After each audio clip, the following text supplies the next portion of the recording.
Moscow. What did Donald talk about with Putin? NATO is in shock. XI is preparing Putin for a strike on Europe. The skies over Europe are boiling. NATO is scrambling its air force. Invasion of Armenia. Right now, the Russian army is Right now, Trump couldn't hold back. This statement shook the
Alright.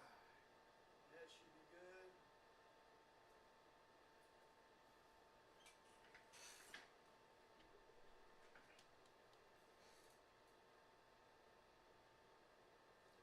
Looks like it's good. Let's find out. Here we go. Right now, Trump couldn't hold back. This statement shook the whole world. Let's get into it. I will destroy Moscow. What did Donald talk about with Putin? NATO is in shock. XI is preparing Putin for a strike on Europe. The skies over Europe are boiling. NATO is scrambling its air force. Invasion of Armenia. Right now, the Russian army is starting to act. What has Moscow prepared in the Caucasus? Shock. Bunkerman's Marines are going against the command. Mutiny in an elite unit of the Russian Federation. Explosive twist. The conversation with Putin pushed Trump to the edge. Ukraine will get everything. A new Super Aid package has already been agreed upon. All this and more in our program Hotspot. Putin is getting nervous. Russia is increasing its military presence in Armenia. The Kremlin's strike force is already prepared. Bunkerman wants the entire Transcaucasia. Trains loaded with invaders are already on their way. Putin's troops are in the region. A threat to Armenia's independence. This is no longer an alliance, it's an occupation. Russia is fortifying itself at NATO's borders. Stay tuned for the hot details. Against the backdrop of escalating tensions with Azerbaijan, the Russian Federation is increasing its military presence in Armenia. This was reported by the main intelligence directorate of Ukraine. The main intelligence directorate of the Ministry of Defense of Ukraine has released a telegram from the acting chief of staff of Russia's southern military district, Major General Zemskov. The document contains an order from the commander of the troops of Russia's southern military district to reinforce the Russian military contingent by so-called additional staffing of the Russian military base in the city of Gyumri, Armenia. The deployment of Russian troops in Armenia is part of the Kremlin's comprehensive strategy aimed at destabilizing the global security situation. The main intelligence directorate of the Ministry of Defense is convinced that Moscow is accelerating the process of staffing its base to increase military and political pressure on the countries of the South Caucasus. The personnel are being reinforced with servicemen from the Rostov and Volgograd regions as well as from annexed Crimea. The commander of the military unit Field Post 04436 is to carry out the selection of personnel in the formations and military units of the military district from May 13 to the 11th of June 2025 for the subsequent signing of initial contracts and deployment to the military base for further military service. The document presented by Ukrainian intelligence also mentions the replenishment of the 8th, 18th, 49th, and 58th Combined Arms Armies of the Southern Military District of the Russian Armed Forces. It is possible that Russia wants to increase the size of its military contingent to put pressure on Baku as well as Yerevan, since Russia's relations with Armenia and Azerbaijan are currently not in the best shape. This base operates as part of a joint group of forces. It's like Minecraft, dog. Come on. Attention! In peacetime, it is subordinate to the Armenian command, but in the event of a conflict, it comes fully under the command of the Russian Southern Military District. This military base and the air group in Yerebuni could even be used against Armenia itself, if Moscow suddenly doesn't like something there. In other words, if Armenia abruptly leaves, just as is happening now, the sphere of influence of the Russian Federation, then it's possible that Putin could use them. That's why this is a dangerous situation. The base in Gyumri was established in 1995 according to the current agreement between Yerevan and Moscow. It will operate until 2044. The 102nd Russian military base is located in Gyumri, the largest military facility of the occupiers in the South Caucasus. The personnel numbers about 5,000 people, 2,500 Russians and 2,000 Armenians. The base is equipped with S-300 surface-to-air missile systems and 18 MiG-29 fighter jets. So it's quite a formidable strike force that could, for example, seize the airport in Yerevan and secure the landing of the main Russian forces. The Russian army attempted a similar seizure at the Hostomel airfield near Kyiv in February 2022. The Armenian Ministry of Foreign Affairs also commented on the GUR statement about Russia increasing its military presence in the country. They stated that their position is principled and that Armenia's territory cannot be used by third countries. The Republic of Armenia reaffirms its principled position that the territory of the Republic of Armenia cannot be used by third countries to conduct military operations against any of its neighboring states. Ani Badalian, spokesperson for the Armenian Ministry of Foreign Affairs. The military base in Gyumri is almost the only lever of military and political pressure on the countries of the South Caucasus. The Russian outpost in Armenia can be compared to the Black Sea Fleet base in Sevastopol.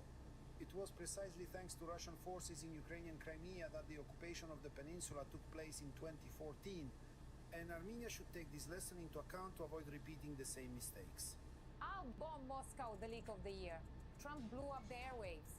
CNN leaked a scandalous audio recording what Trump actually said to Putin and Xi. NATO is sounding the alarm. China is dragging Russia into a war with the alliance. And something terrible happened at the front. Stay tuned for the hot details. Official. The US has resumed arms deliveries to Ukraine. And Trump apparently is preparing some kind of surprise, but for Putin. Are you currently planning any significant actions regarding Vladimir Putin?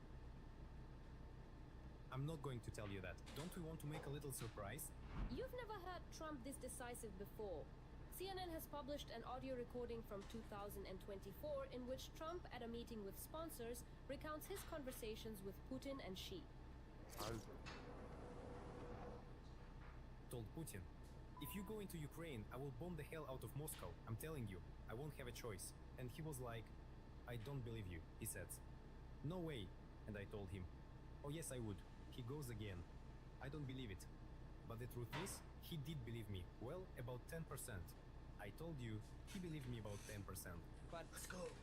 In any case, however, Where did all of Trump's resolve go when Russia actually invaded Ukraine? Basically, Trump is known and recognized by the general public for making a huge number of statements that very often have no direct connection to reality. A defining feature of Trump's potential second presidency is even more unrestrained populism than what we got used to during his first term. Therefore, such leaks should primarily be regarded as PR moves by Trump's team. Meanwhile, the US Senate reports that they will soon impose tough sanctions against Russia. But not only against Russia. President Donald Trump is absolutely right about the games that Putin is playing. The Senate will soon consider a bill on tough sanctions not only against Russia, but also against countries like China and India, which purchase Russian energy resources and finance Putin's war machine. The Senate bill includes presidential powers that give President Trump maximum leverage. As for Putin and those who support his war machine, it's time to change the rules of the game. Also on Tuesday, the president of Ukraine signed decrees to synchronize Ukraine's sanctions with the 15th, 16th and 17th packages of European Union sanctions against Russia. This is a political gesture that is necessary in the current situation. When Europe or our other allies impose certain restrictions on the Russian economy or on specific individuals who are fundamental to the Russian regime or serve it, then in the context of solidarity and a unified sanctions policy, such decisions to synchronize sanctions appear entirely logical. On the contrary, even instances when Ukraine does not do this simultaneously and delays the process often raise certain questions. Nevertheless, the United States plans to provide Ukraine with additional Patriot systems, something that has already been commented on even in the Kremlin. It is obvious that the Europeans are actively involved in supplying Ukraine with weapons. Of course, these actions are most likely not aimed at promoting a peaceful resolution. Officially, Moscow does not intend to attack Europe. Lavrov called such suspicions provocative and an attempt to distract attention from the problems of the EU countries themselves. Putin has expressed himself in much the same vein. So, does even one of you believe that Russia is preparing to attack NATO? But how true is that, really? Is it just a scare tactic, or does the Kremlin actually have plans for Europe? When Russians say they're not going to do something, it means they are definitely making certain plans. That's how it was with their aggression against Ukraine. And it's also obvious that today they are preparing their forces for a potential expansion into one of the European countries, which in fact has become a realistic scenario in their minds, precisely because of the lack of a unified stance from Europe and the United States after Donald Trump's return for a second presidential term. But NATO chief Mark Rutte has no doubt. If China decides to attack Taiwan, it could ask Putin to strike NATO in order to distract the West. Such a scenario is entirely possible. And this fits quite well with the strategies that the Russians are currently developing in order to be ready in the medium term, say 5 to 7 years, for a direct war with one of the NATO countries. And it is obvious that Russia is focusing its attention primarily on the Baltic states, which have rather limited human and military resources and in the eyes of the Russians appear to be yet another construct for, say, capturing Tallinn in 3 days. Europeans will never abandon Ukraine. Macron stated this.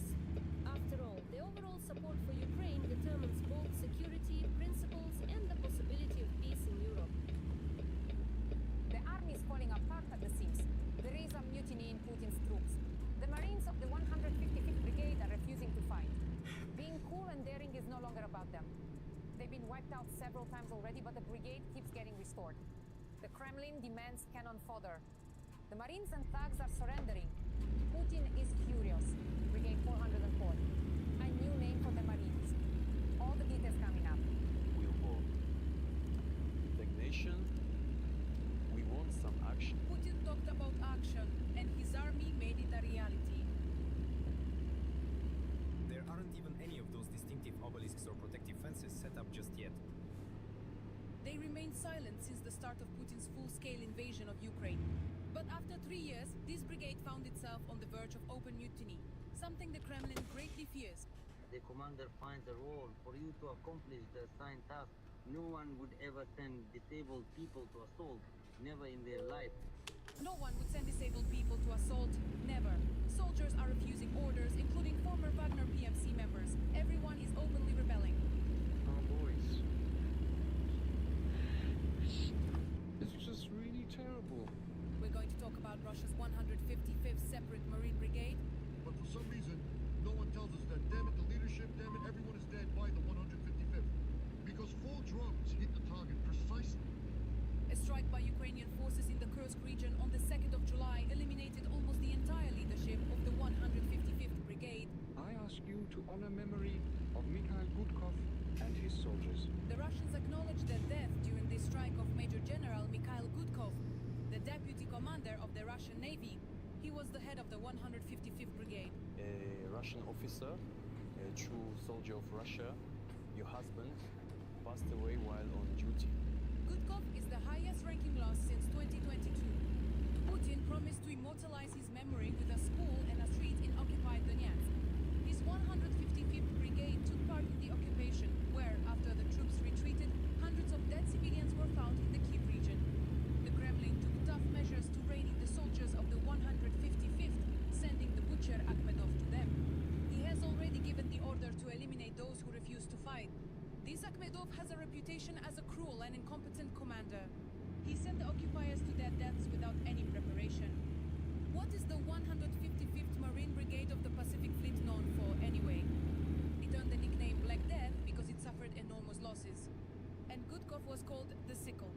He sent units into assaults without any support. The brigade has a bad history. Our defenders have already wiped it out several times. But each time, it was reconstituted. And with a new lineup and leadership, it carried out criminal missions. In 2022, it was this brigade that took part in Russia's full-scale invasion of Ukraine. During the attempt to advance on the village of Moshchun in the Kiev region, most of the losses were suffered by the 155th. The 155th Brigade has already had to be replenished 3 times. The first time was after Irpin and Bucha. The second time they were crushed near Donetsk.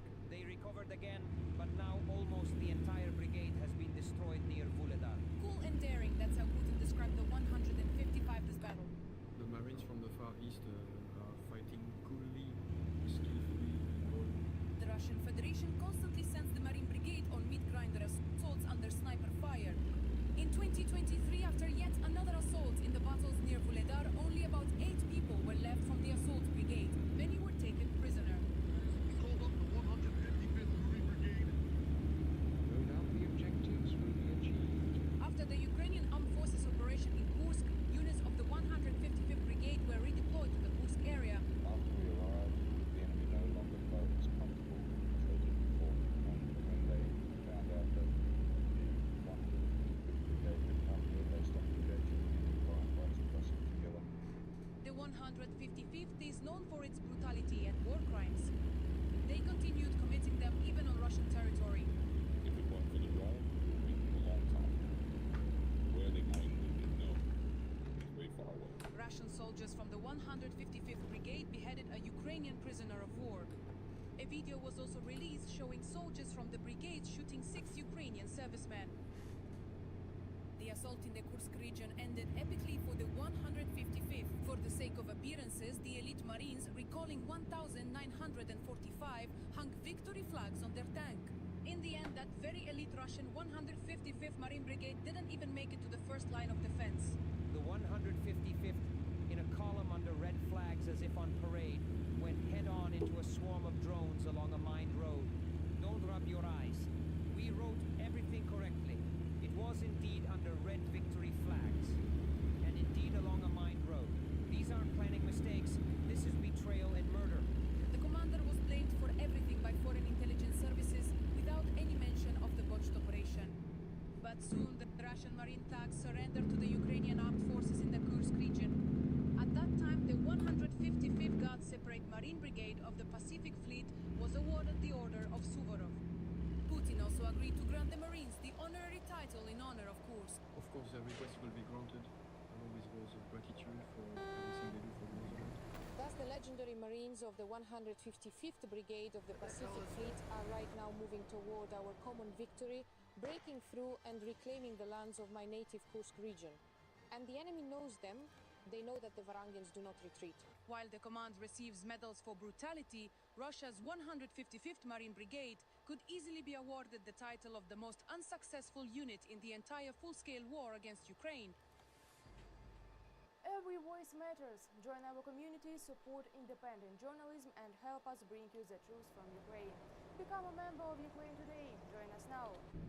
NATO is scrambling fighter jets. Poland is on high alert. Moscow is burning. Drones over the Russian capital airports are paralyzed. Is the US president involved? I'll destroy Moscow. Trump's words are already becoming reality.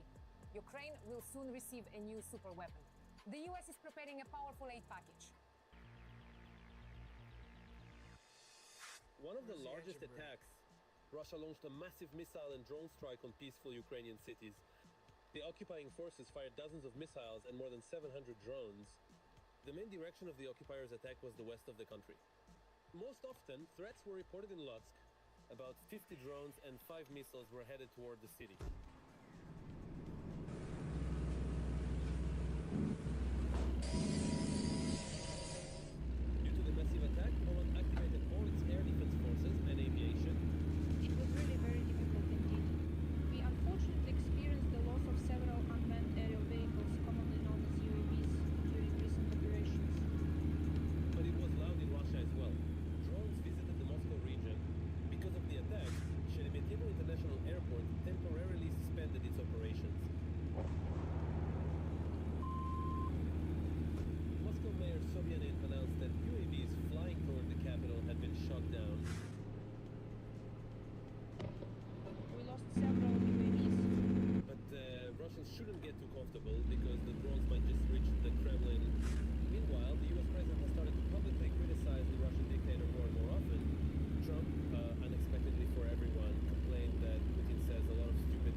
in turn affects pricing policy and the potential for foreign currency revenue to flow into the budget of the Russian Federation. Let me remind you, up to 30% of the Russian Federation's budget revenue depends on the sale of oil and petroleum products, as well as accordingly gas.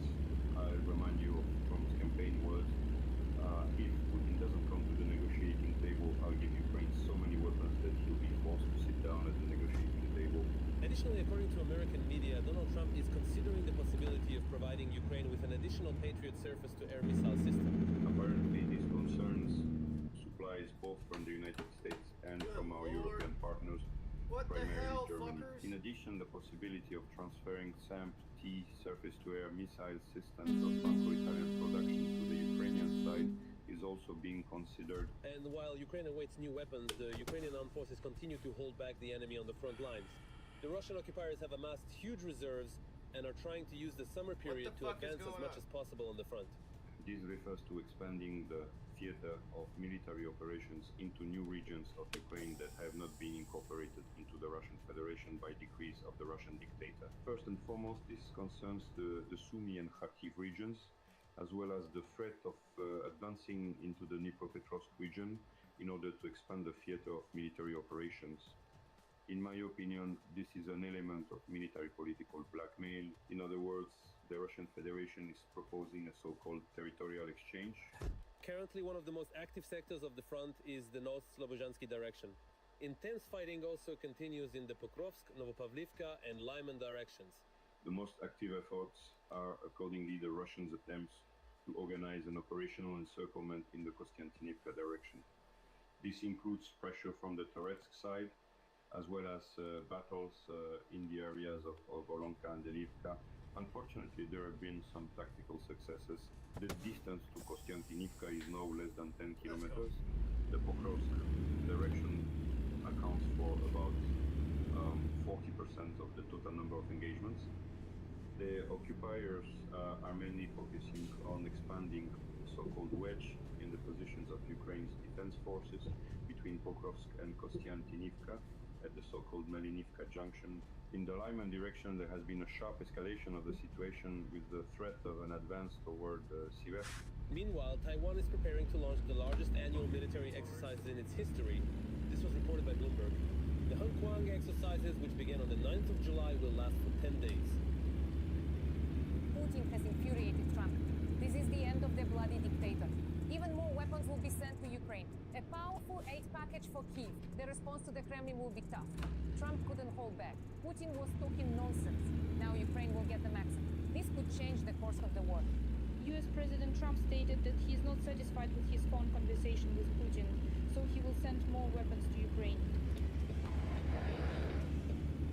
Honestly, I am disappointed that Putin did not stop the war. I am not at all satisfied with Putin. That doesn't suit me either. We are going to send some more weapons to Ukraine. We have to. They must have the ability to defend themselves. Right now they are taking heavy hits. They have suffered a lot, and we will have to send more weapons. Most likely it appears that Donald Trump, the former president of the United States, strategically utilized the temporary suspension of a crucial aid package intended for Ukraine as a calculated maneuver to placate and appease Russian President Vladimir Putin just prior to the significant and anticipated phone conversation, which ultimately took place over the course of 2 days, specifically from the 3rd to the 4th of the month. And this actually shows that Trump did not achieve the desired diplomatic effect from this decision. The statement also appeared on the Pentagon's website. That is, Ukraine should soon receive the previously delayed munitions for air defense systems. By order of President Trump, the Department of Defense is sending additional defensive weapons to Ukraine to ensure that the Ukrainians can defend themselves while we work to secure a lasting peace and put an end to the killings. Our work on assessing military supplies around the world remains in force and is an integral part of our defense priorities. America first. Previously, the White House stated that they had suspended arms shipments worldwide, allegedly because of shortages in US stockpiles. But this information was not confirmed. It was a standard, comprehensive Pentagon review of all weapons, all military aid, and all extensive support that the United States meticulously provides to all countries and all regions around the entire world not just Ukraine but globally. When the Secretary of Defense took office, he instructed the Pentagon to conduct this review to ensure that everything sent abroad aligns with America's interests. There was more negativity from this suspension directly for Trump's reputation, for his support. It caused a very serious kind of turbulence within the American political scene. For now, the US is only willing to send weapons for defensive purposes so as not to damage Trump's image as a peacemaker. But the situation could change if the Europeans start acting more proactively. It is necessary, and most likely, to bring our European partners to the front line, as they should demonstrate a proactive stance in providing offensive weaponry. Well, for example, Germany could decide to provide Ukraine with Taurus missiles, which in turn would allow the United States to avoid saying that their weapons are not defensive but offensive, and that they are not fueling the fire. No matter how hard Putin tries, no one in the civilized world will accept his position, especially with the constant shelling and killing of civilians. Urgent! The Russian offensive has failed. Putin's army has come to a halt. This is simply sensational. The Russian summer offensive in Ukraine has collapsed. Where does this optimistic news for Ukrainians come from? And what is happening on the front right now? All of this is covered in the report. The Russian offensive ran out of steam just a few weeks after it began. This is reported by The Telegraph. Analysts from the publication have calculated that the pace of Russian advances has dropped significantly since the beginning of the month, and on some sections of the front, it is now zero. So, experts claim that the number of attacks on Ukrainian positions has not decreased, but there have also been no successes in the past couple of weeks. After passing through the gray zones, Russian units have run into well-fortified defensive lines of the Ukrainian armed forces, and they are not making any further progress. Overall, we are seeing certain signs of stabilization, meaning that the enemy is unable to achieve even tactical objectives on many sections of the front, although the situation remains difficult. The situation remains most difficult as usual in the Donetsk direction, especially between Pokrovsk and Kostiantynivka. The Kremlin is no longer hiding the direction of its main attack, concentrating maximum effort and virtually all available reserves there.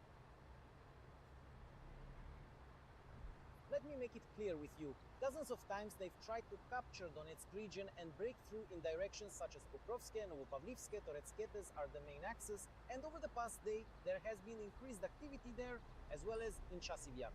These are several strategic points where they are deploying all 110,000 of their manpower, as well as a large number of strike assets, including drones and missile systems.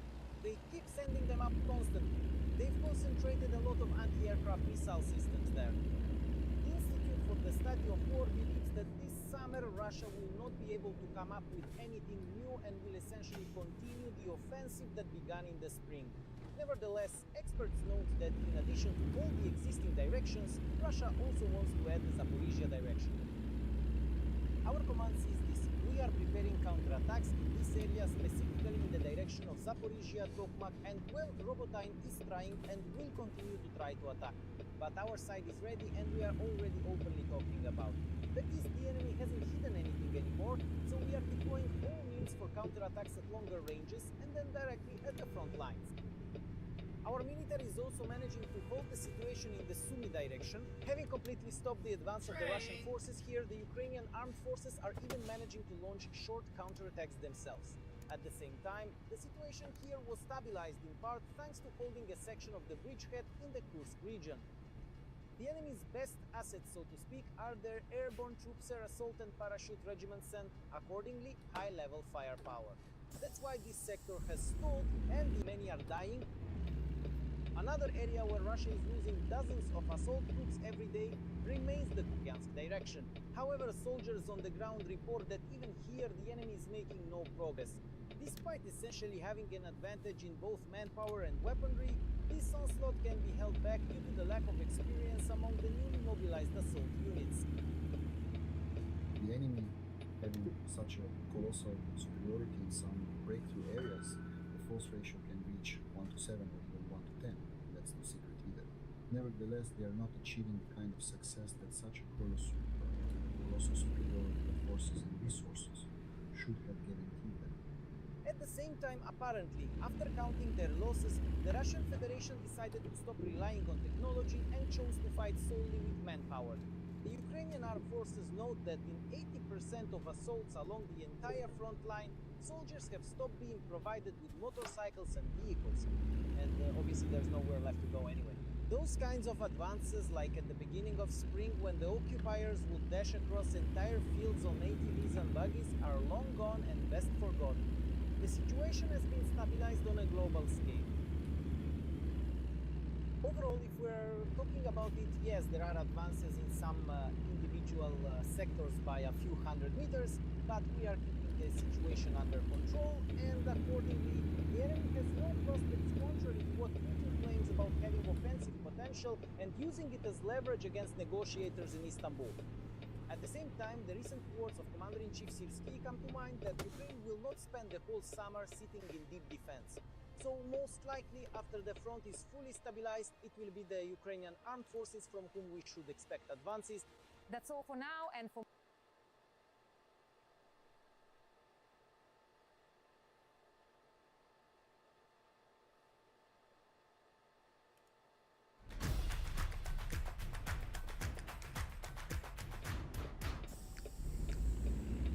built to tear through anything on the ocean floor. Everybody gets dirty on the job. Making a big, deep harbor even deeper. This goes on for 7 days a week, 24 hours, year in, year out, so it never stops, never. Working on the edge of typhoons. Big swells, big waves, plenty wind, we can't handle that. Navigating around unexploded munitions. And put all our lives at risk.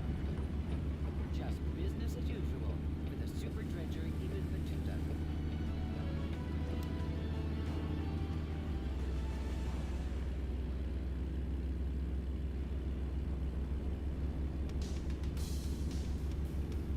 Ibn Battuta is one of the world's most powerful cutter suction dredgers.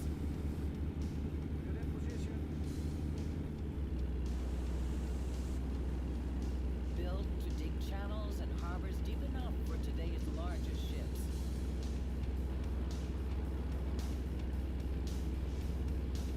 ...138 meters long, 26 meters wide. This super dredger can dig up 100,000 cubic meters of soil from the sea floor in a single 24-hour period. Damn! That's a lot of shit. That's enough to fill 625,000 barrels. Damn! But today we can go almost anywhere in the world. We can dredge nearly everything, and we are not afraid of getting our hands dirty.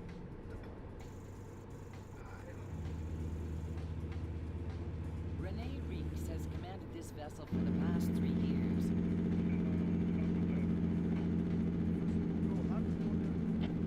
In that time, she's weathered a brutal, almost non-stop schedule of dredging. But he says you'd hardly know it to look at her. It's been 3 years in use, 24/7, 365 days a year. It looks like it's still new. Engine room on the bridge. The captain and his crew are 3 years into one of the biggest, toughest dredging projects on the planet. Dredging south of Hanoi, Vietnam, at the Son Duong port, working in and around a 1,000-hectare harbor. That's 5 times the size of Monaco. Ibn Battuta has been hired by a Taiwanese firm to tackle a number of jobs here. Deck bridge, full barge. Dig a channel for deep draft vessels. Deck bridge, barge coming. Yes, you may proceed for right side. Dredge the foundations for a seawall. 82, start pulling slowly. Pump out enough landfill to create a 2,000-hectare site for a steel mill. Ah, shit. But the biggest job involves the entire harbor. When Ibn Battuta began here, the Son Duong harbor was at most 11 meters deep. But she's working to double that depth, deepening the harbor in some places to as much as 30 meters. To finish all her jobs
afternoon. We want to shift the dredger. Can I change over to propulsion?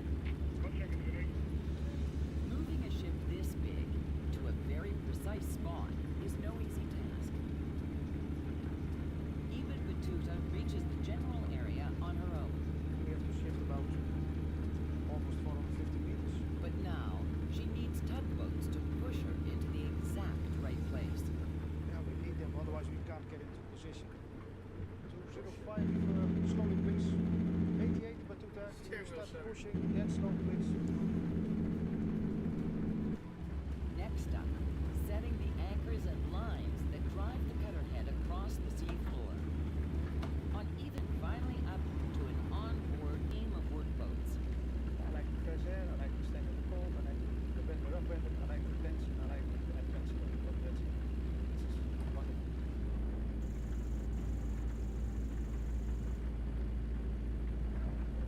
Ari Bacher is a hands-on manager, always in the middle of the action. So we bring in the tugboat alongside. Tight.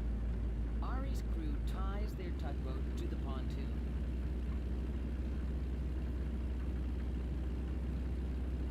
The pontoon measures 11 by 11 meters, almost as big as the workboat itself. And it can be a treacherous, rolling job site. But Ari's crew needs to work quickly. Even Batuta can't start dredging until the anchors are set. Slack out. Go, instead of picking up. From the dredger, the anchor line is lifted over to the pontoon. Come. Ari and his crew drag it into the pontoon's hook and pound it into place.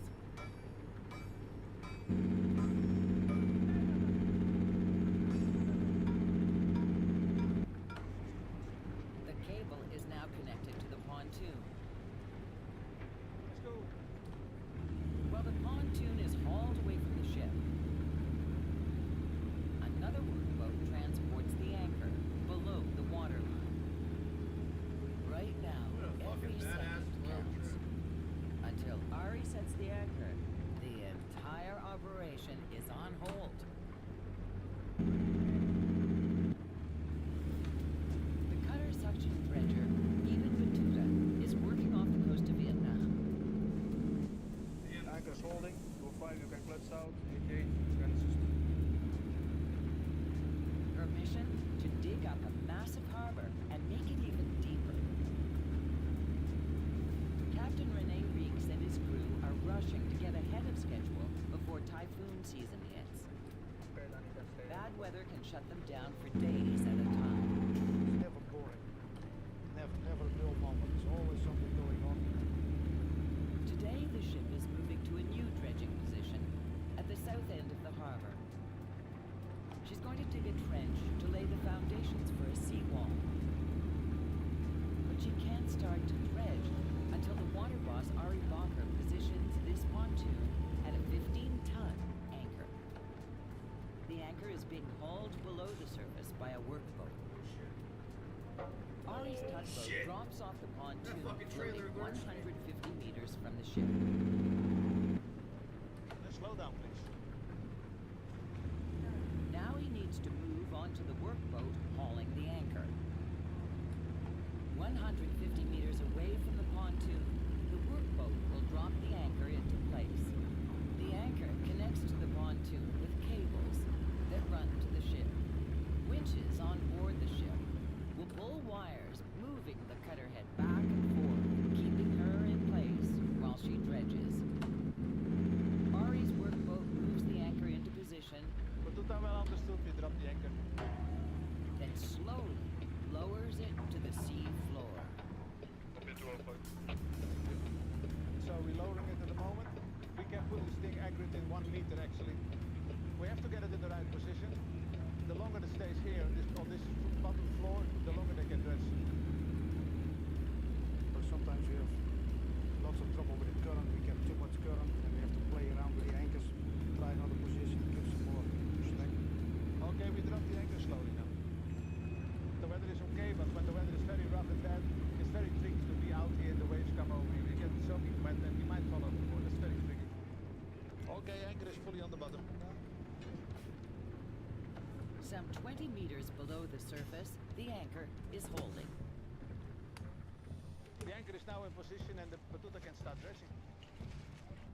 Engine room, bridge. Everything clear? Anchor is holding. Thank you. Now, with both the pontoons and anchors in place, Ibn Battuta can be put back to work. The captain controls the ship, but taking charge of the actual dredging is the job of the first dredge operator. Negative, that one is okay.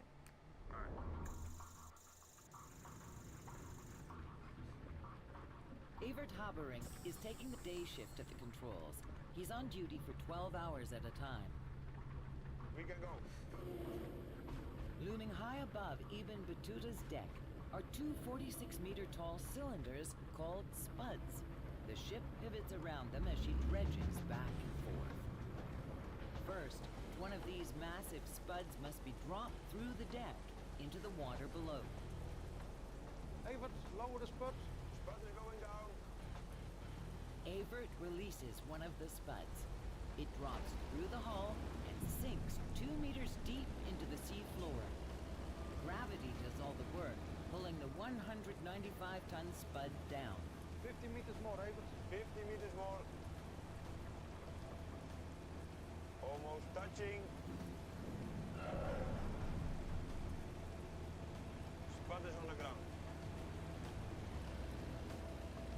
With the spud pinning Ibn Battuta in place, winches on board adjust the anchor lines, stretching up to 300 meters off either side of the ship. The entire vessel pivots around the spud as the cutterhead dredges a wide arc along the bottom, and massive amounts of newly cut mud and rock are sucked up towards the ship. With each swing, Ibn Battuta dredges a swath 150 meters long. On the bridge, Evert moves another critical piece of machinery into action. Everything clear, okay. A 16-meter-long pipe reaching off the side of the ship to a barge that will carry away the dredged-up muck. Within seconds, hundreds of tons of sand and water pump up from the sea floor through the ship and into the barge.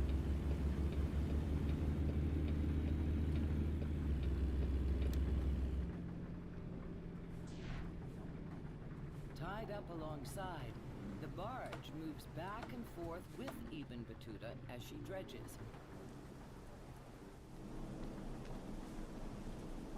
As soon as it is full, the barge hauls the sand from the harbor and dumps it at sea, passing by other barges returning from their dump zones, readying to be filled again. In a single 24-hour period, the team of 4 barges can haul away up to 60 loads. That's 222,000 cubic meters of clay, sand, rocks, and shells, enough to fill nearly 90 Olympic-sized swimming pools. The process goes on day and night. Dredging a harbor doesn't mean cutting just anywhere on the seafloor. The captain and his crew have to follow very strict plans. On this job, there's very little margin for error. Here it's specified for about 30 centimeters. Really.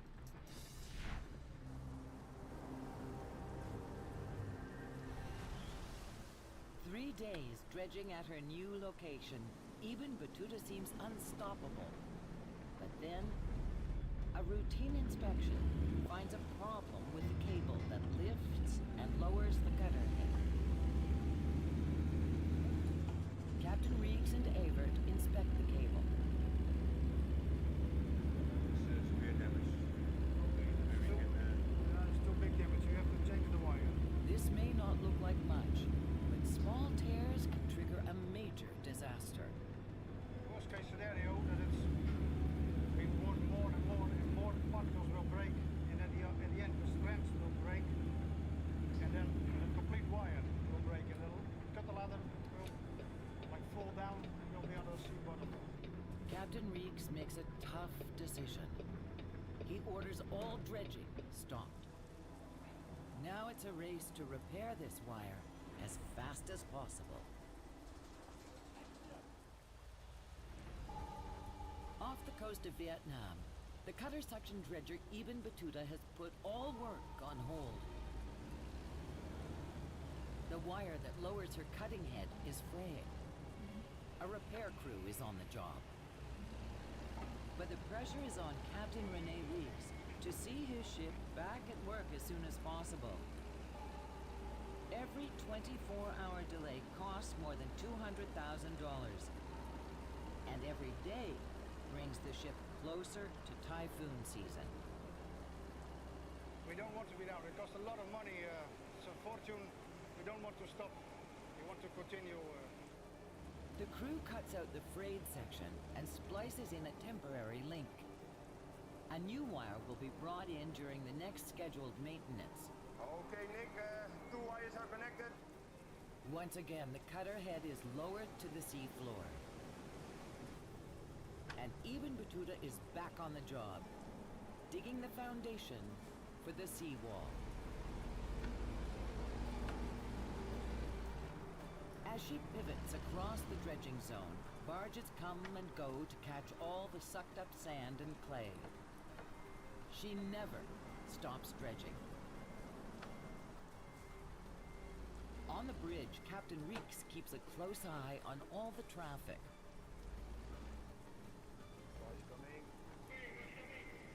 It's a continuous process, so up, down with the arms, barges coming alongside, barges going. So you have to be careful, you have to communicate a lot with them, make sure that the right barge is coming on the right side and everything, and that they don't collide.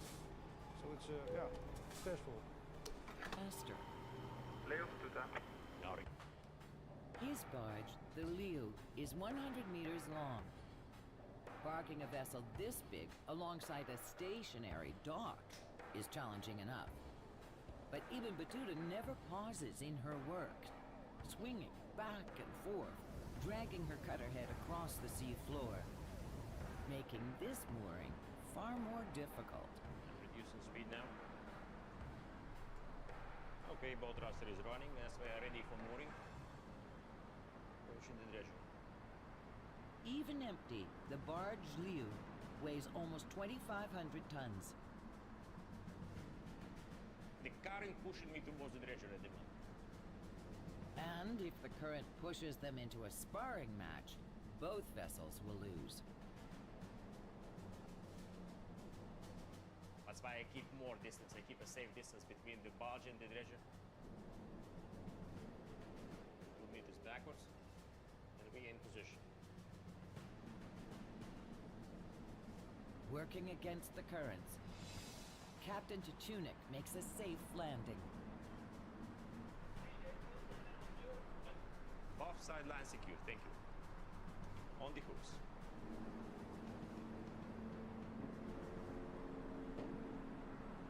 And Liu is ready to be loaded to the limit. Liu's hopper can hold up to 3,700 cubic meters. That's enough to fill almost 400 dump trucks. The captain works to a tight schedule. He has 5 minutes to come alongside, 30 minutes to fill up,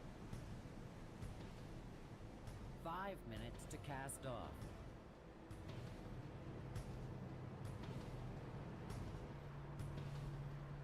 Sometimes if the sailing time, let's say 5 to 10 minutes, we're doing it 10, 12 times per shift.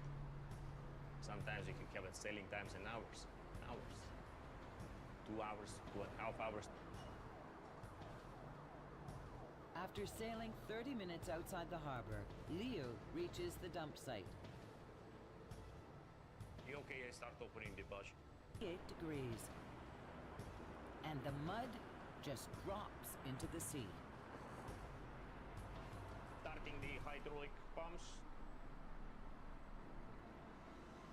Hydraulic pumps push Leo's 2 sides further and further apart, opening up her hull to the ocean below. On any other ship, a sight like this would be an emergency. 3,700 cubic meters of sand and clay sink back to the bottom of the sea. The hopper is clean. You see the dumping is complete. We just closing the barge and sailing back towards the dredge.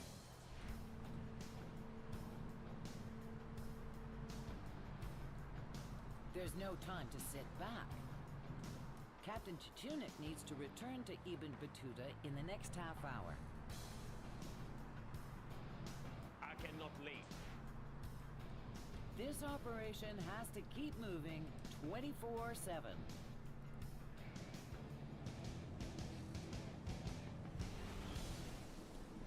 Ibn Battuta has been dredging here for 5 days.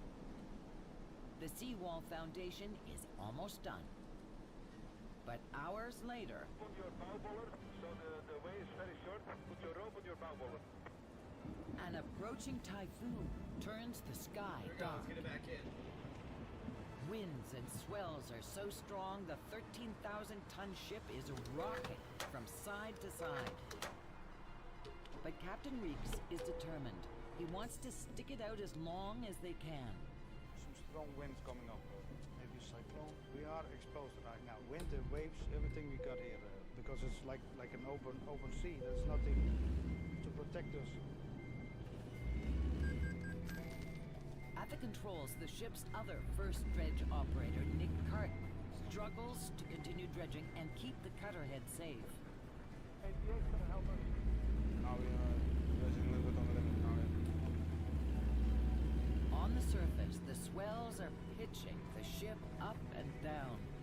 But that effect is magnified down below, slamming the 25-ton cutter head into the sea floor. Ladder is bouncing on the ground. Forces on the cutter is coming too high. This impact could damage the cutter head's teeth or the sockets that hold them in place, or the mechanism that lifts and lowers the cutter head. 10-6-88, stand by. Right side. Mighty as she is, Ibn Battuta has met her match. Too bad weather. We still can't beat the forces of nature. It's still impossible. I think we have to go. The crew rushes to bring the cutter head back up. 40 meters more, Nick. Yeah. Raise the spuds, hoist the anchors, and seek shelter. We want to save the ship. We don't want anything that to be broken. Because then we have big problems. Then we are out of action for days, weeks maybe. 88. Okay, let's go alongside us. There's nothing to do but race for cover.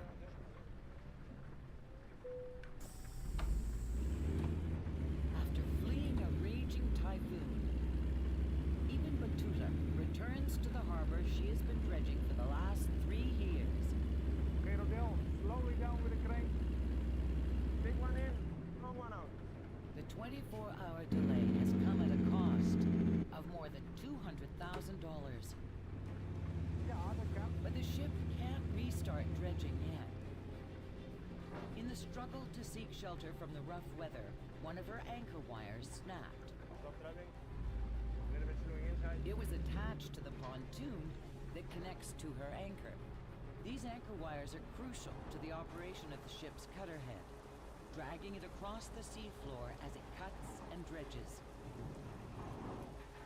Without these wires, Ibn Battuta is dead in the water. Go to pick up the end of the cut wire on the ladder. Water boss Ari. And you have to have eyes in your back. Donate! Under Ari's watchful eyes, his crew welds the pieces back together. Yeah, this is what happens when you dredge for a living. Dirty nice here. After a 2-hour delay, first dredge operator Evert Habbering wants the ship back. I don't care. That is a nice job. Now it's time for the super-powered dredger to return to work. She sinks her 195-ton spud into the seafloor, lowers her fierce cutter head, and starts cutting a deep draft channel for the big ship servicing a steel mill being built on shore. The channel will run 8 kilometers long, and some 24 meters deep. To keep working round the clock, even Batuta needs regular fill-ups. And right now, 4 days into this job, she's running low on fuel. Luckily, out here, the gas station comes to her. But before a drop of fuel is pumped into her tanks, on board the fuel barge, even Batuta engineer Harry Jonsson is checking the fuel temperature. Fuel expands when it's warmer, shrinks when it's cooler. Harry does not want to be charged for a large amount of warm fuel that will shrink as it cools in his tanks.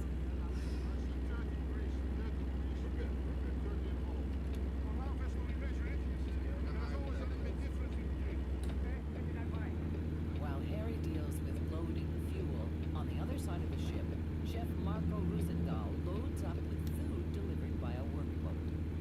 He needs to whip up great meals all through the day for the 50-man crew. This is their home away from home for 6 weeks at a time. Fresh spinach, nice paprikas. Right now, Marco's trying to save his supplies from being baked by the intense Vietnamese summer. It's 40 degrees outside, so we have to get this fruit and vegetables as soon as possible in the cooler. Maybe charge it. Marco has to create different menus for the crews who hail from all over the world. Yeah, it's a challenge. You have to prepare food for Croatians, for Asians, for Dutch, for Belgium. I start 4:30 in the morning, take a coffee at 5 o'clock. I start in the galley.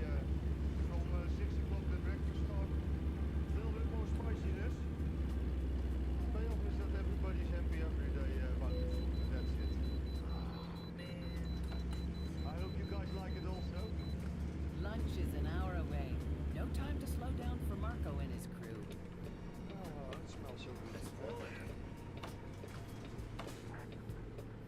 Nearby in the engine room, Harry makes his final calculations to determine exactly how much fuel is being pumped into his tanks. It's an issue everywhere, but especially in hot climates like Vietnam. Today, everything checks out. When the tanks are full, the ship will resume dredging the channel. Hey, Batuta, can you come on the one-side bow, please? Stand by for pushing. Up on the bridge, Captain Reeks is looking ahead to his next dredging location, several days from now. But he needs the green light from a very special crew. In these waters, there's something no one wants to dredge up. UXOs, or unexploded bombs. Throughout the 20th century, Vietnam fought against occupation, first by the Japanese, then the French, and then the Americans. These foreign forces left behind a dangerous array of unexploded munitions, some still lurking on the seafloor. Even Batuta's crew cannot risk dredging up a live bomb.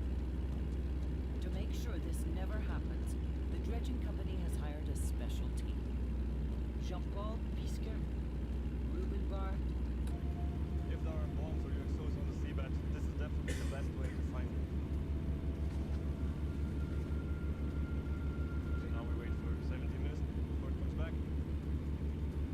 Once we have interesting spots, candidates where something of a UXO or bomb can lie, then we will ask the Vietnamese army to dive on this point to identify what is really there. After 17 minutes, the AUV returns with its data, which is then plugged into a laptop. Now, the team looks for anomalies on the ocean floor, which might just be scrap metal or something lethal.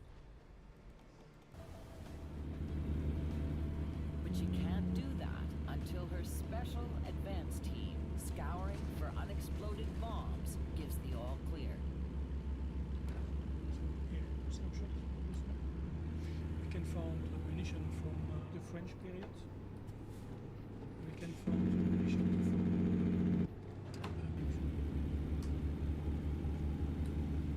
we will save that. We need to confirm it. Jean-Paul and his team a job for the Vietnamese military. And until that happens, the super dredger Ibn Battuta can't work in this part of the harbor. Then her powerful cutter head rises up from the depths. 25 tons of steel that can rotate 32 times a minute. When the head emerges from the water, there's a problem. The blades have picked up a slew of garbage. Yeah, it's like a geotextile or big bags which have been left here by other contractors. But we don't want them in our cutterhead because if we got a heap of them, they might clog up our pump. Old rags clogging the pump would shut down a multi-million-dollar operation. The crew needs to clean the cutter head before the ship reaches its new location and before they begin to fall behind schedule. Take a bit back, eh? Yeah, you.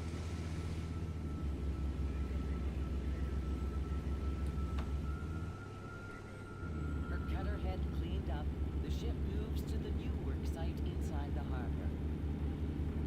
How far For have I this job, gone, instead of dumping her dredged Oh my material gosh. onto a barge, she'll pump it through a pipeline running to shore. One end of the pipeline is already sitting on shore. Oh, The rest fuck of it yeah, dude. is We got a lying on the long harbor ways to floor. go. It's water boss Ari Bacher's job to retrieve and connect it to the ship. Can you pick up those 1, 2 pontoons and the floating pipeline and just move the wind? On shore, a crew pumps compressed air into the pipe to flush out any water inside. Where is it? It takes hours, but eventually, the pipe, filled with air, floats to the surface. Now we're going to try to pick this thing up and put it on the pontoon. That's okay. But it's heavy, it's watery, it's slippery, it's wet. Like but it can be tricky when the weather is bad. Down. Deckhand Arturo Olvido balances on the pipe and wrestles the hook into place. Swing to the right, please. The right. Ari calls for a large floating pontoon to be shoved beneath to help hold it up. The tugboat captain struggles to line up the pontoon with the pipe, while the crane operator on the workboat readies to drop the pipe into the slot. He's above the cap down there. The crane and let it go down. Let's roll. Here we go. Okay, down. Bullseye. Slowly, eh? Arturo steps back out onto the pipe to release the hook. Okay, the jump well down, sinkers up, safety is secured on the pontoons. Thank you very much for your cooperation. Now Ari must connect the pipe to Ibn Battuta. But it's not long enough to reach the ship, so Ari connects it to a floating pipe held up by orange buoys and then hauls the floating pipe towards the ship. Keep on pushing, eh? Pushing? Yeah, keep on pushing, don't stop. Okay, keep pushing. 88, slow down, we have people on the pontoon, eh? Slow down, please.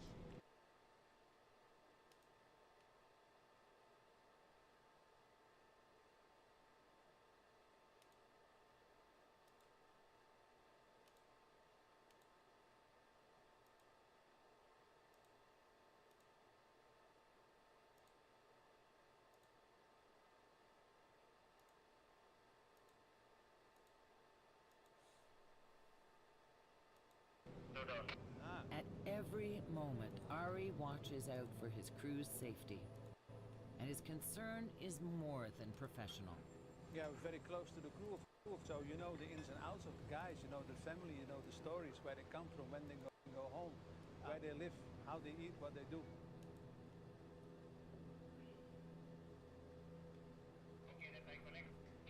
Now, Ari and the pipe reach the ship.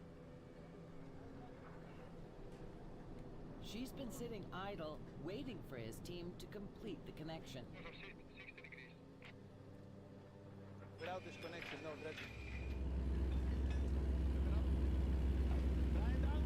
Ari's crew mates the pipe to the ship.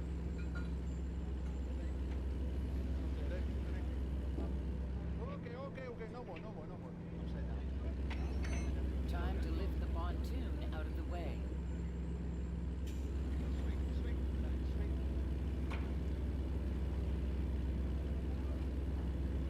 The pontoon weighs 60 tons.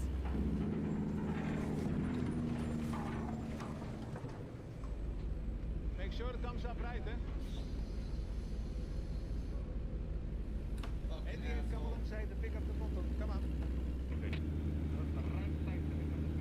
Thanks to Ari's crew, even Batuta is ready to pump tons of sand to shore. Oh shit, hold on. On the bridge, Captain Reeks gives the word. Engine room, bridge. We are in position, we change to dredging again. Down goes the 46-meter spud. Down goes the 25-ton cutter head. Cables start to pull the cutter head, and Ibn Battuta starts tearing through the sea floor. Seconds later at the construction site, a gushing explosion of water and soil. This dredged-up landfill is being used to create a 2,000-hectare peninsula. This will be the site for a massive steel mill. The first 2 days run like clockwork. But then, first dredge operator Nick Carton notices a problem. The pressure on the main suction pipe is dropping. He calls a halt to the dredging. Now, it's all hands on deck to find out what's going wrong. The cutter suction dredger Ibn Battuta has shut down all operations. Her main suction pipe is losing pressure. All the soil dredged up from the seafloor flows through this pipe. Captain Rene Reeks needs his ship back in action as soon as possible. They're taking out the pipe so they can go into the pipe and check what's the problem. First dredge operator Evert Haberink supervises the repair. The crew needs to take off the main pipe's cover. During dredging, 17,000 cubic meters of sand and water shoot through this pipe in a single hour. How did I get there? Swing to the left. Working waist deep in dirty water is just part of the deal on a dredger. Slowly up. The pump cover is released and lifted. To your left. Slowly up. Getting caught beneath this would be fatal. This is the pump cover weighing 8.5 tons. Removing the pump cover, the crew finds a piece of equipment that has to go. You can see the ring is completely worn out. It should be flat, straight, and it even have small holes inside. So he doesn't do his job anymore. This ring helps keep sand out of one of the pipe's components. Leaving it in would do serious damage to the pump. The crew has to replace it right away. And there's something else that shouldn't be inside the pump. An old tire. Evert knows that every second counts in the race to have this pump running again. We cannot dredge without this pump. The ship's other first dredge operator, Nick Carton, has also left the clean, dry bridge to lend a hand. This is the favorite part of the job, When something damaged, we like to fix it. No one wants to get smacked in the face by this tire.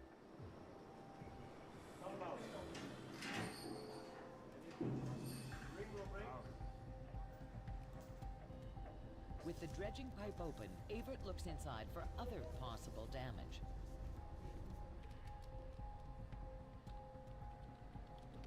Evert's crawl ends in the cutter head itself, surrounded by deadly blades that rotate 32 times a minute. He needs to call the captain. Rene, we have some damage on the liner from the suction mouth. We need welding. A welder crawls inside the cutter head and repairs the worn piece of liner. Back at the pump, the new ring goes on.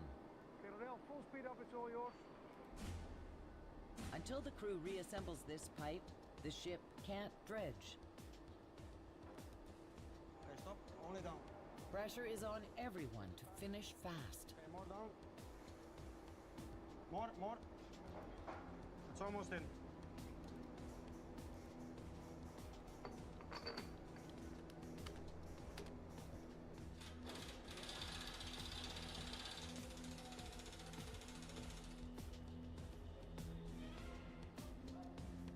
The pipe section is brought back. They're almost done. After a 4-hour delay, the main pipe is back in business, thanks to a huge team effort. Now, one of the world's toughest dredgers goes back to work, ready to carve away at the massive harbor. At the end of the day, you're satisfied that you finished your job again, that you've done a good job, a lot of progress. In the end, it's worth it, of course, because you've done something, you achieved something. As a team, you start from zero and you end up with a beautiful big port for deep draft vessels. For another year in Vietnam, this crew is going to keep moving mountains of earth, helping a poor country create the infrastructure needed to build a robust economy. And while she does her job, even Batuta's crew knows their mighty ship has the sheer muscle power to cut through whatever comes her way.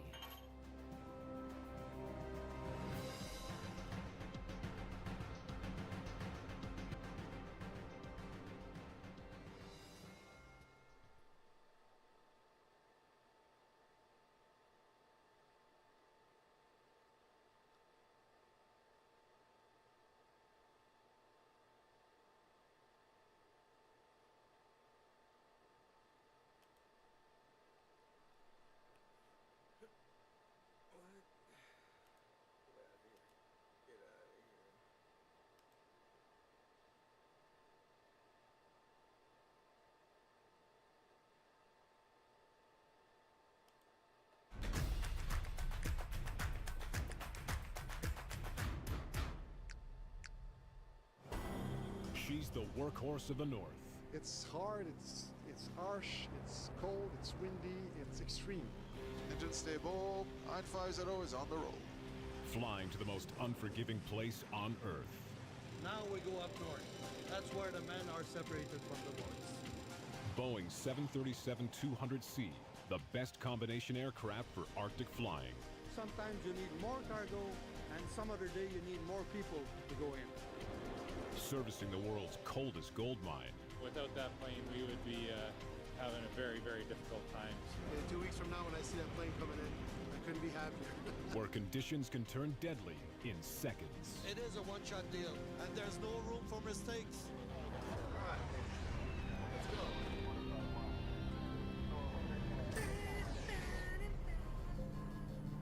Mirabel Airport, near Montreal, Quebec. Home to the powerful 737-200C. The 737 is the best-selling commercial jetliner in history. She's the go-to aircraft for short-haul flights throughout North America and Europe. Her pilot is Bruno Saint-Jacques. It's a good airplane. It's one of the best airplanes in the world. We can carry cargo and personnel. And as well, the airplane is quite fast. All right, first leg here, from here to Val d'Or. Mirabel to Val d'Or, 49 minutes. And 33. This morning, Bruno and co-pilot Jean-Christophe Seguin prepare their next mission for Nolinor Aviation, a charter airline servicing the most rugged terrain in the world. Zero fuel weight, 41,804 kilos. Pretty high, huh? Today, they will be delivering essential food, equipment, and workers to a booming gold mine in the Arctic. Very good weather, although cold. So for the kind of job we're doing, it's the perfect plane. We can go on the gravel with a jet, so we can fly high, we can fly fast, and we can land on small strip. And it's pretty much what's all about the North. This mission is one of 4 weekly flights to Meadowbank Gold Mine in Nunavut. Without the plane, the mine would shut down. Yeah, we are a lifeline to go to Meadowbank. It's important because every hour they're losing money. And it's not in terms of... Mirabel, Nolinor's 737 will fly to Val d'Or, Quebec, to pick up workers and essential supplies before continuing to Meadowbank Gold Mine in Nunavut. Sky clear in Meadowbank and 6 miles viz plus. Winds are 290, 18 knots. Looks good, sky clear all the way, and no turbulence in high altitudes.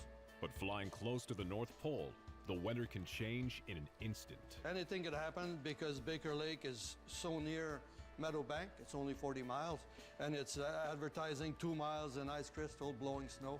So we might get some of it or none at all. We'll know once we get there.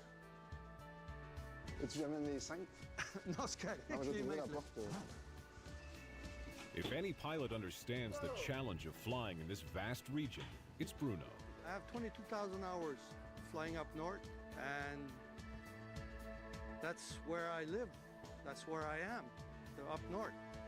Last week, we were delayed 3 days because the weather was so bad.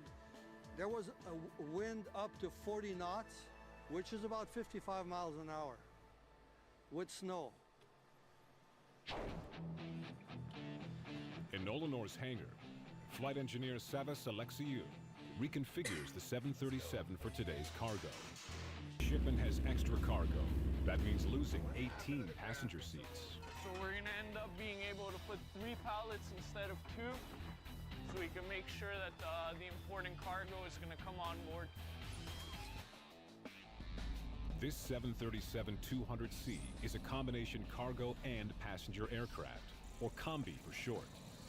Measuring almost 30 meters long, over 11 meters high, with a wingspan of 28 meters. When transporting cargo and passengers, this super hauler can be configured for 7 pallets of full cargo, 120 all-passenger seating, or any combination in between. Could have cargo of any size, any form, put it in, as well as bring in passengers that they need. That's what makes it different in this aircraft compared to the other one. The 737 is almost good to go.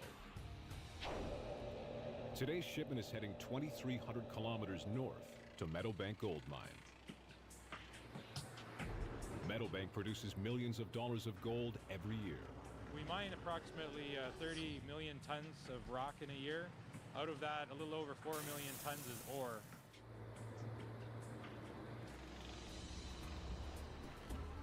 Inside the mine's warehouse, shipping manager James Boast prepares for the plane's arrival. The 737 is critical to the mine. Everything depends on what comes into the plane. We can't just go to the corner store and buy what we need. Today, James is waiting for a key piece of equipment the gold miners have got to have. We have a bit sharpening machine that had a major problem with it. It doesn't work anymore. That's very critical for the mine. We sharpen maybe 100 bits per day here. But without the sharpening machine, rotary drills can't drill holes for explosives to break up the rock. Without that machine, things will stop in the pit.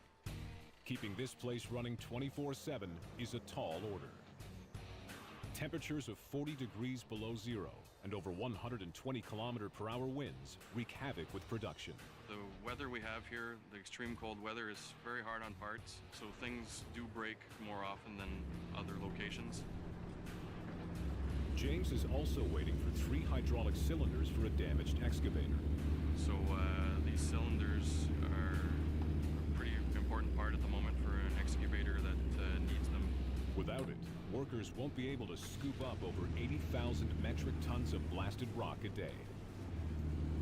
But it takes more than machines to keep this place in operation. A kilometer from the warehouse, Meadowbank's kitchen is already in full swing and delivers a pallet of fresh food every week. Without it, Meadowbank's kitchen shuts down, and Richard has an army to feed. We're responsible for feeding 450 to 500 people a day, so it's 1,500 meals a day that we're serving, plus snacks and even between meals. You know, you're trying to give people a quality of life. They're away from home 2 weeks at a time, 3 weeks at a time. One of the only comforts they have here is food. Richard is counting on today's food shipment to feed tonight's hungry crowd. All of the mine's supplies come from Val-d'Or, Quebec, 1,900 kilometers southeast. At Val-d'Or Airport, warehouse clerk Marlène Leclerc packs picks up Meadowbank's pallet of fresh groceries. Soul foods. Don't know what is it in each, but it's food. Ça, c'est un filet pour le retenir. En cas que ça bouge, ça va retenir tout le paquet ensemble. Good job. While Marlene makes sure the mine gets the food they need, logistics coordinator Denis Caron gets them their equipment. Mon travail ici, c'est de coordonner le cargo, faire sûr que ça prenne l'avion, que les pièces demandées se rendent au site, selon les demandes des gens aussi. Denis takes stock of the machinery for today's flight. Celui-là, faut qu'elle parte. Celui-là. He has everything he needs, except the drill bit sharpening machine. Bon, mais ferme les Dude, I'm going so Meanwhile, at Mirabel Airport, the 737 is fully reconfigured and ready to go. But Savis's job is far from over. He's also the flight engineer on today's mission. Basically bringing our toolbox so we can do whatever job we need to do up north. Because down there, there's no spare parts, there's no spare mechanic. In the cold, anything can break. So we just got to make sure we're good and we're able to fix it. Tick one. But the plane isn't the only thing susceptible to the Arctic chill. You cannot survive if you're not dressed well enough in the upper Canada region. It's impossible. This flight has a strict dress code. Crew and passengers must fly with extreme cold weather gear. When you got a minus 40 temperature and you're 35 knots across headwind in your face. I have ski goggles. That's pretty good. Those one when they're when you got a blizzard and a full face. That's something. Cabin is secure. All right, here we go. For takeoff. For takeoff, flaps. Jet stable. Set takeoff thrust. Takeoff thrust set. 90 knots. Check. V1. Rotate. Positive rate. Get up. Flap thrust. Flaps up. Nolanor's 737 takes to the skies right on schedule, 7 a.m. sharp. Her first destination is Val-d'Or Airport in Quebec. 90950, climb to 16,000.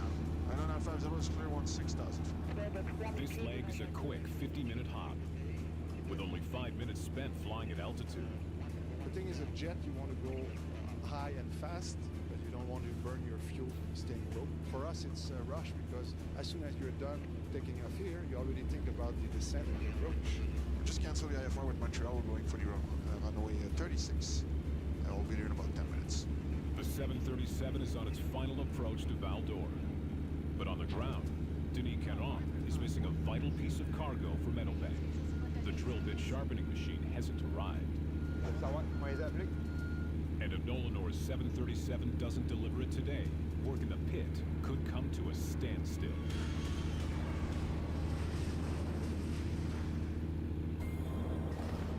In western Quebec, this 737 is on a mission to bring vital equipment and workers to a remote Arctic gold mine.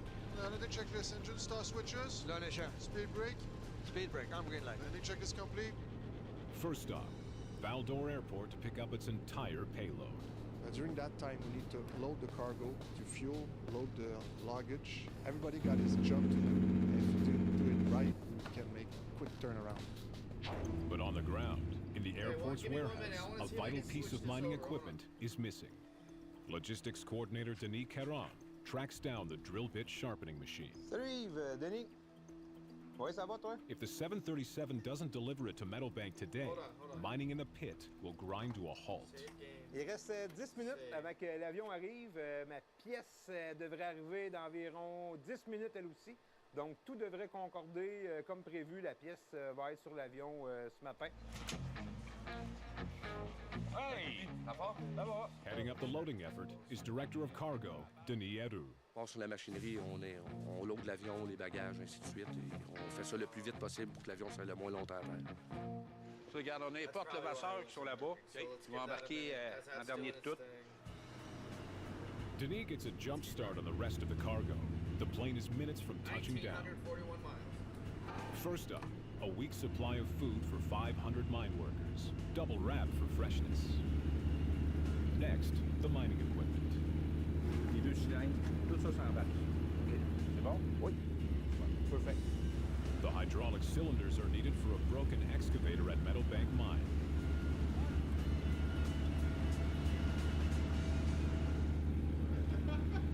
In the airport's terminal, the gold miners wait for today's flight.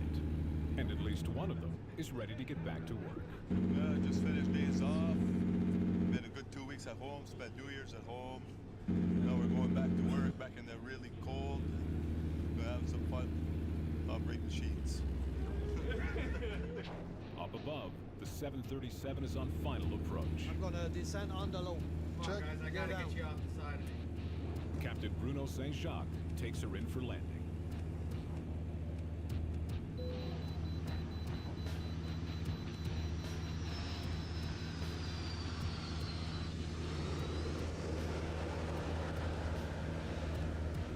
Knots, 60 knots.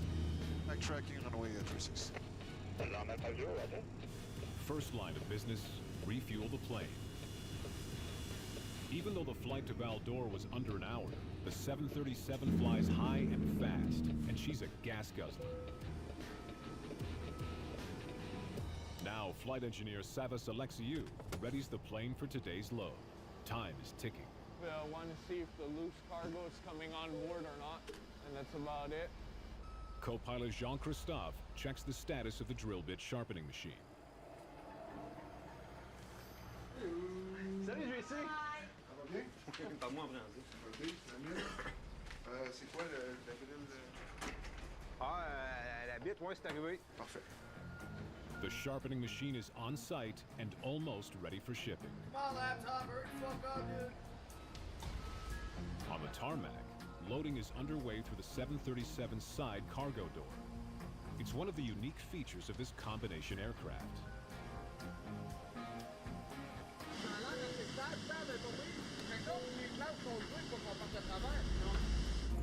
Once the pallet is in place, it's latched down and locked to the floor. A loose piece of cargo in flight could harm the 57 passengers seated behind this removable wall. While the cargo is loaded in the front, passengers board in the back. Next up, the drill bit sharpening machine. And last, the 3-meter-long hydraulic cylinders. Right now we're still waiting. We're looking at the cylinders, see how we're gonna load those. Preparing them for shipment is taking time. Denis feels the heat. Takeoff is in 15 minutes. Check, le 101 ici. Puis l'autre là. Ah, je colle les pattes du lift, ça va bien, bien. Finally, the 180-kilogram cylinders are ready to go. Nice truck, buddy. Nice looking Tundra. So we got him on board and that's what counts. Denis operates the forklift. One misstep could cause tens of thousands of dollars in damage. C'est vraiment stressant pour l'opérateur quand à tout moment, le cylindre peut accrocher une porte. The forklift closes in, with Bruno and Savas on safety watch. Stop! Stop! Stand by! Stand by! The boom arm of Denis' forklift comes dangerously close to striking the open cargo door. Captain Bruno suggests a new plan of attack.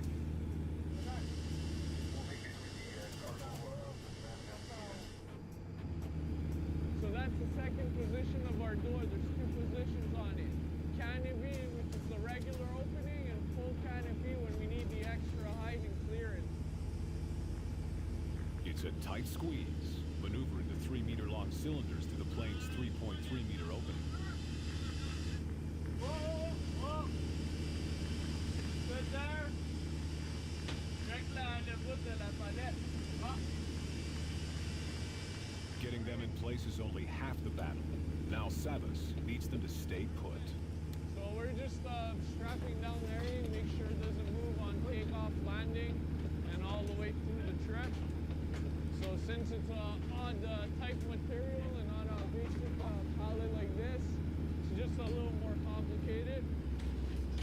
Yep. Basically, this is the final step, the fire tarp. It's a requirement since we have passengers. We gotta make sure that if anything catches on fire or anything, we're safe, and this is gonna contain it. cargo is secure and the passengers are all aboard. Pilots Bruno and Jean-Christophe need to get their wheels up. This is where we're going to leave Val-d'Or to Meadowbank. We still have 3 hours and somewhat 30 minutes to go of a flight at 32,000 feet. They're on the move, despite reports of bad weather at Meadowbank. Not too far from there, there is ice crystal forecasted and it might affect the visibility on the approach. Set take off thrust. Engine stable. Take off all set. 950 is on the road. Getting to the mine safely will mean pushing the plane and crew to their limits.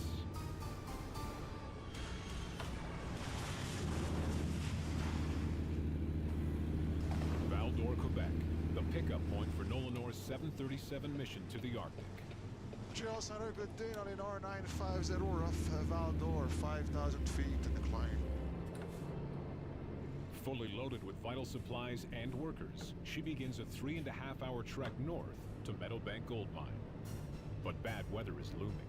The weather can be really, really changing fast. If we're taking off from Val-d'Or, it can be sky clear at Meadowbank, and by the time we get the middle of the Hudson Bay, it's already down to the minimums. Even in the best conditions, landing at the mine is a challenge. The strip in Meadowbank is pretty short. You need to touch down at the right place. It's a gravel strip, so we have to configure the plane. We have to be sure that the braking action is good. It's kind of one-shot deal.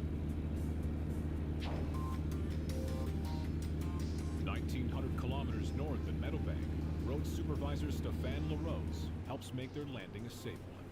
So the airstrip is very short and the aircraft has to stop very quick. And we have to keep the airstrip in tip-top condition at all time. Overnight, a thick layer of ice formed on top of the 1,500-meter airstrip. Stéphane's grader breaks it up. For the airstrip, we installed those spinner blades. They are a lot better to increase the braking friction. Without proper grip, the plane could overshoot the runway and land in the mining pit. We're not only shoveling the airstrip, we break the ice, we turn the airstrip like paper sand. Once the ice is broken up, airport controller Ghislain Baudouin tests the runway. So that's what I'm doing now is getting prepared to do the runway friction index. That's what I do first thing in the morning after checking what's the weather going to be like today. Sensors located under the truck measure the surface braking friction. Okay, so I'm going to go up to 45, then push the brakes hard, 45, 50 kilometers per hour. Okay, get ready. As he steps on the brakes, the sensors measure the amount of friction. Okay, so that gives me 41, which is good. So when we're above, let's say 30, we consider it to be a good braking action. The airstrip is ready for touchdown. Almost 2 hours into today's flight, Captains Bruno and Jean-Christophe reach a critical point in their mission. 99950 will report the Rankin and FVOR on the 1334. We're just about to cross 60 at parallel here, north 60. So at this point, we're going to be in the northern airspace. Crossing this invisible boundary, a line of latitude 60 degrees north of the equator, can wreak havoc with the plane's compass. Once we fly at 60 north and above, the magnetic instruments are not accurate enough for us to navigate with them.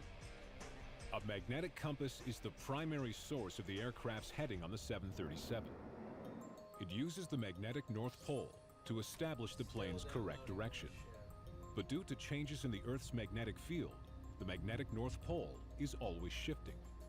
And 60 degrees north of the equator, the shift is more pronounced. They switch their heading system to the true North Pole, a fixed point of longitude and latitude. What we're going to do here, we're going to switch from mag to through. And as you see here on the flight management system, everything is now in through.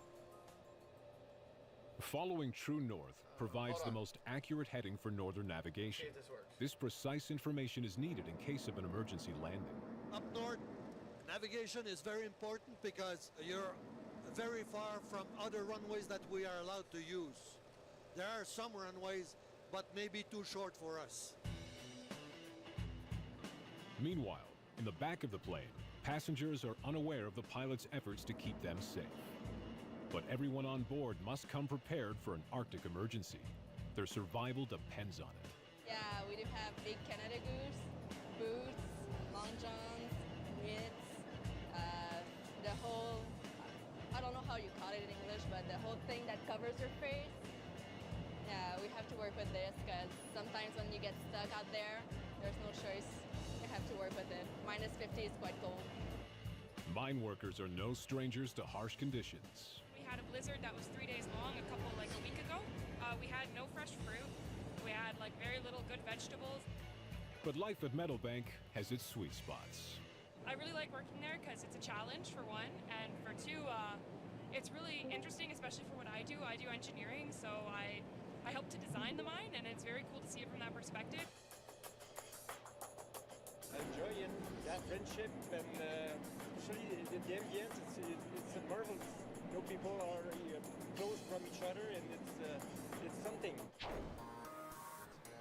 And happy people are better equipped to deal with working in Canada's coldest mine. We have excellent facilities here to keep people mobile so they don't get little winter swelling around the middle. We play floor hockey. If not, we play badminton on a regular basis. We have pool table and shuffleboard and everything upstairs. Yeah, a lot of people can't believe the activities that we actually have up here. With you're out in the middle of the tundra playing underneath a tent, so to speak, playing badminton, in the middle of nowhere. And life doesn't get better than that. While workers continue to enjoy their downtime, in the skies over Nunavut, the pilots are starting their approach.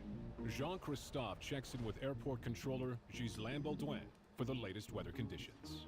Good day again, 94950. Hello, we're inbound 75 miles southeast. We're passing flight about 260. The most important thing up north is the weather. It will determine if you're gonna make it or not. Right now, 950 Meadowbank, the surface wind is 300 at 15, temperature is minus 30, and the altimeter 29067. So, latest weather, Meadowbank, it's 17 Zulu, 300 at 20 knots, ice crystal, blowing snow, minus 30, minus 34, and 2967. A cloud of ice crystals is hanging over Meadowbank's airstrip, obstructing visibility below. If we don't see the runway at 300 feet radar altimeter, it's an automatic overshoot. The pressure is on to get the 737 on the ground, safe and sound.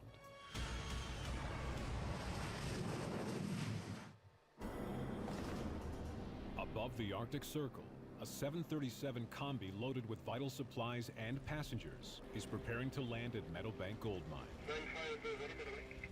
What about the ice crystal? Are pretty much around, or it's getting better?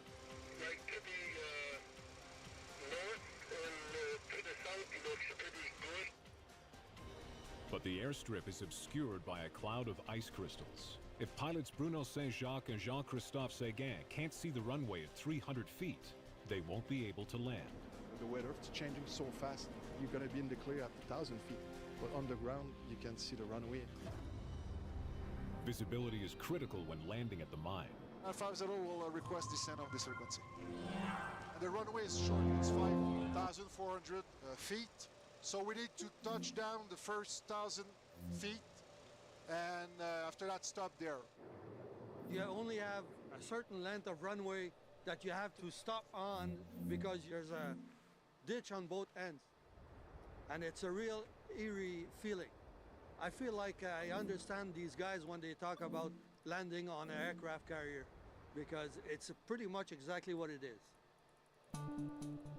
But finding the runway is only half the battle. When their wheels touch down, loose gravel can puncture the fuselage. That's why Nolanor's 737 comes equipped with a gravel deflector attached to the nose landing gear. A 1.2-meter long deflector shields the underbelly of the aircraft from spraying gravel when taxiing on unpaved airstrips. But there's no other jet airplane that can do the job that this airplane is doing. At home base in Mirabel, Quebec. Okay. Gear down. Gear down. Mechanic Jason Falana-Leduc inspects a newly installed deflector on another 737 in Nolan North's fleet. Let's go. Today we are going to test a full retraction extension cycle of the nose landing gear. That's important to make sure that the ski doesn't interfere with the retraction after takeoff and with the extension for landing. If it's not properly locked down, you can have a nose crash when you hit the ground, or if it's not going up properly, when you're in the air, it's going to cause a lot of drag, so you're going to have to come back on the ground. Okay, ready, Cedric? Yep. Hydraulic!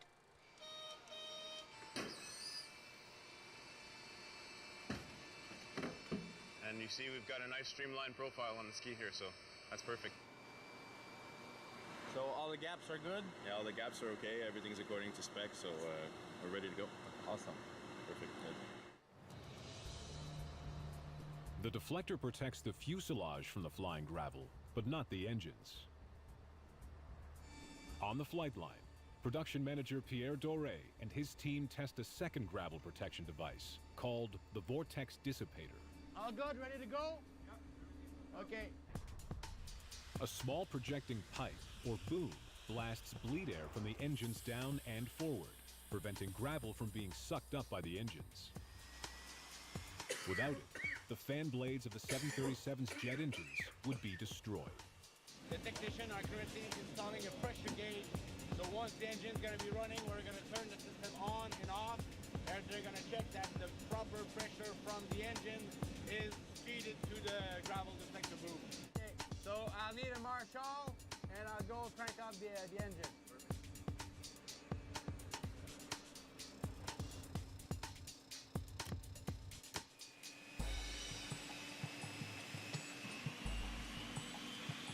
With engines at full throttle, the technicians check that the vortex dissipator blows air pressure over 20 psi in order to deflect the gravel.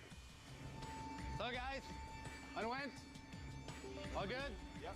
22 psi on opening and 0 on closing.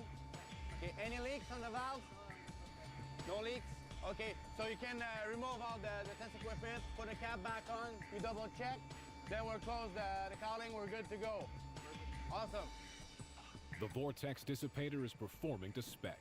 This plane is ready to service the Great White North. In the skies over Nunavut, Captain Bruno is ready to bring his bird in for a landing.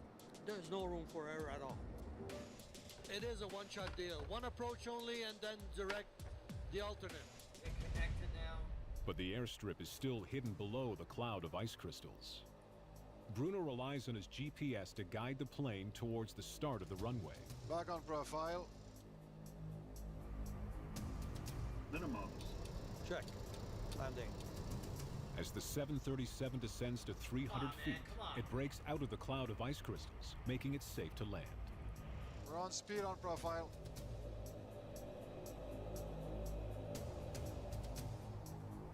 On speed.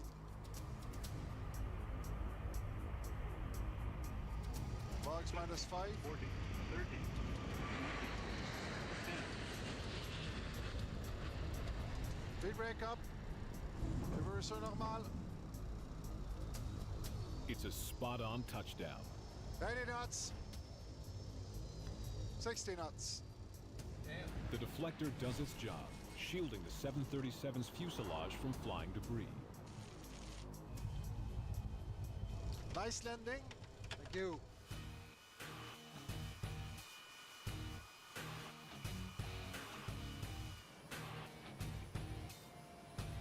Flight engineer Savas shifts into high gear. Oh, it's a cold one today. A nice wind too. Well, I guess we'll get this done quick if we don't want to freeze. An inspection ensures the plane is intact. So the plane's looking good. Weather's cold, windy, -40 with the wind.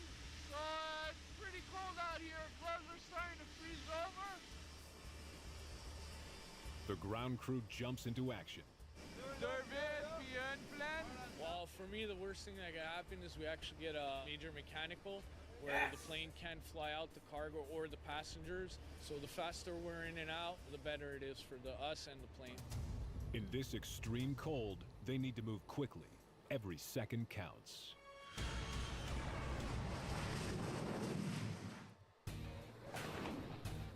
At Meadowbank, the coldest mine in the world, Nolanor's 737 is in a race against time. Flight engineer Savas Alexiou needs a quick turnaround on the ground to ensure this plane can get back in the air. We want to get out there as fast as possible. It's because of the cold weather. Engines get cold, the oil gets cold, so we have more chances of ice building up, blocking either gear retraction or the flaps from going down. First order of business, refueling the plane. So we'll put 4 wings and 500 meters in the center. The 1,900-kilometer flight from Val d'Or, Quebec, has guzzled up nearly 13,000 kilograms of fuel. She's running on empty, and she needs fuel now, even when parked. We got to run our equipment to keep the plane hot and everything. Meanwhile, at the back, the passengers are quick to find shelter. After 2 weeks off, it's not easy adjusting to 40 degrees below zero. In the cargo bay, Savas doesn't waste a moment unloading the plane. First off, the hydraulic cylinders for the broken excavator. This time, the door is ready. You can get in with that because my door is wide open.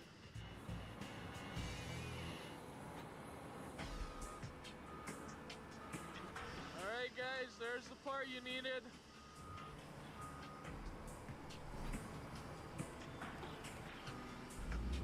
The ground crew moves fast while keeping a close eye on the plane. All right, he's good. No, I can't turn him more. He's gonna have to lift a little and back out. It's pretty rough. Everything's cold. The metal's cold. All the parts that you're handling are basically cold. So if you're not wearing gloves, if you're not paying attention to frostbite and everything, you could get in trouble pretty fast. The extreme cold is rough on people and machines. So after 2,000 hours of northern flight, repairs are mandatory. In Mirabel, Quebec, another Nolanor 737 is undergoing heavy maintenance work. This airplane has been operating up north for a while, so has suffered a lot from it. Heavy landing, short runway, gravel operation, very, very cold weather operation. So now we're going through a structural inspection. With the 737 stripped to its rivets, mechanic Olivier Gauthier takes stock of the damage inside the fuselage. We found corrosion and actually a crack on the frame segment. So we thought first that we were going to be able to save it by a splice repair. But after all, we had to replace the old segment that goes from here to the top. It's a worst-case scenario. A crack in the airframe compromises the plane's structural integrity, making it too dangerous to fly. Also, from the inspection, we found a big damage here on the tail section. So it was a big dent, most probably from a rock. The battered section has been cut out. Now, the aircraft's skin needs to be repaired. Every parts are fabricated here in the sheet metal shop. We have to form every single part for the repair. We have all the machine, all the tools. Sheet metal, made of aluminum alloy, is used to patch the hole. They're shaping the part for the fuselage contour. We call that an English wheel that stretches the metal. It's then cut to precise measurements. 45. All right, so we'll cut it at around 50. Okay, let's go. Bring it. This 737 has already undergone 2,000 hours of work, but another 1,500 hours of overhaul is still required before it can return to the skies. In a few months, this plane will be back servicing the north. At Meadowbank, Savas and his team push through with the unloading so they can get back up in the air fast. The much-anticipated drill bit sharpening machine is next up.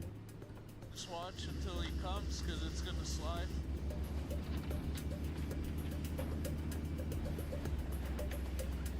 And finally, the pallet of fresh food is on its way to the kitchen.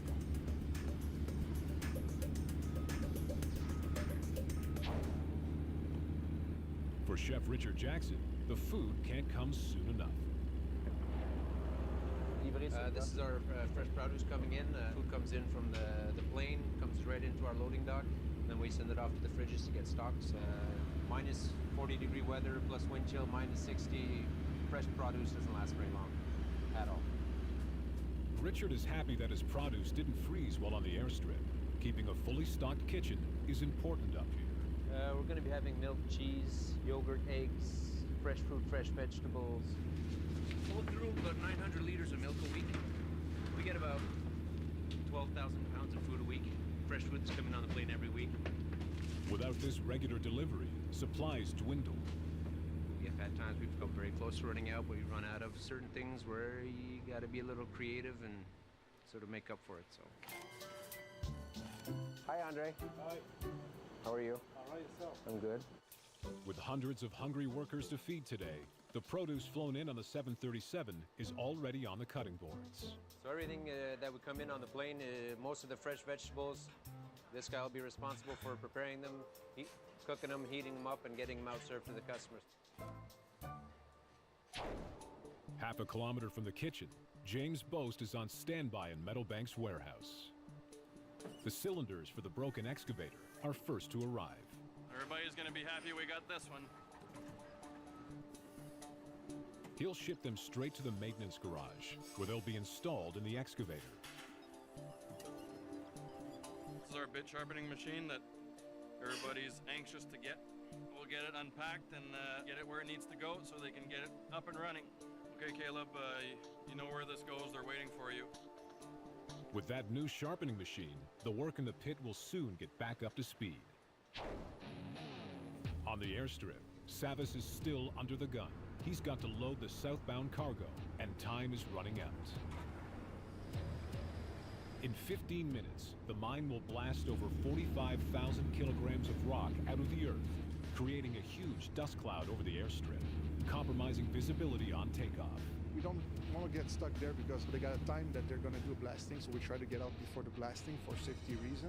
In these extreme conditions, the pilots can't afford to wait for the dust to settle.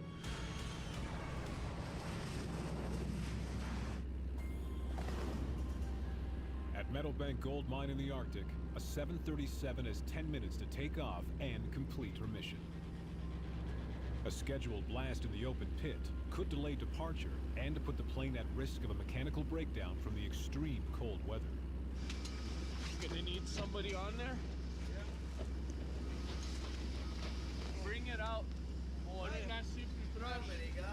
the ground crew hurry, but this truck engine, flying home for service, is giving them a hard time. Wait. Captain Bruno lends a hand.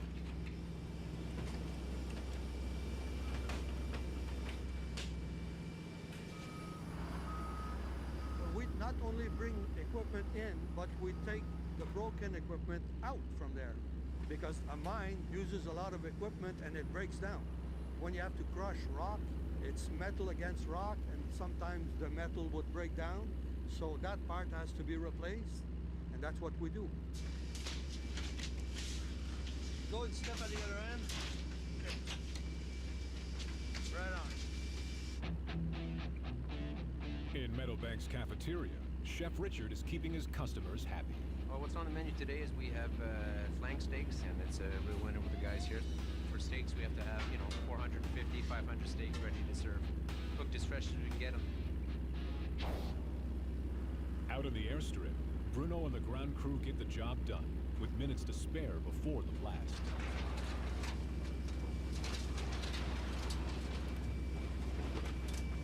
Take care. Take care. Our cargo's out. We're bringing back what we gotta bring. So before our engines freeze over with this weather and the cold, we gotta close that door, do my walk around, and get out of here as fast as we can. Before they take off, Savis has one final inspection to make sure nothing is cracked or broken. Ground's getting looking good. It's frozen over, but it's good.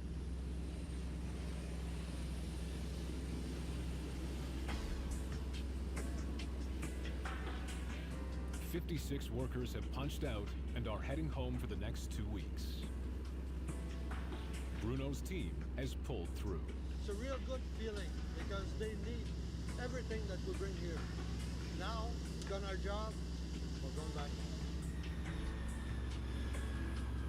Traffic 267 and Meadowbank 90951, a Boeing 737. We're taxiing for departure on runway 302 from Meadowbank with the left turn, going southeastbound to Val d'Or 90951. For takeoff checklist complete. Okay. Set takeoff thrust. Past 80 knots. Check. V1, VR.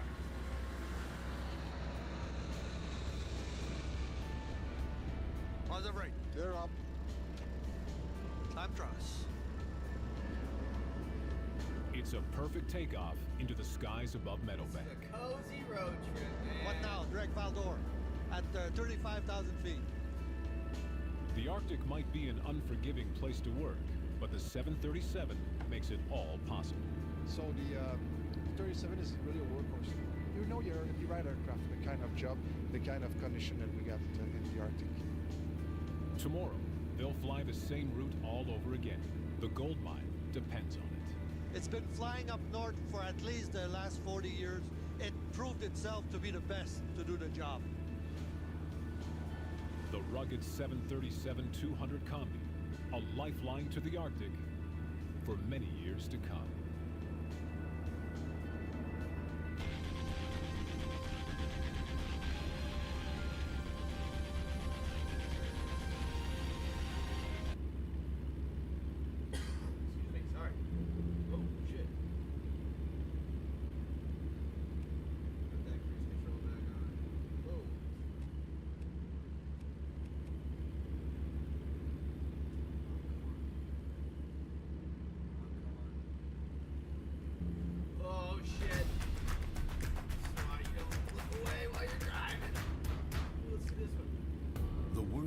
Running out of oil, but new megastructures could unlock the planet's last reserves.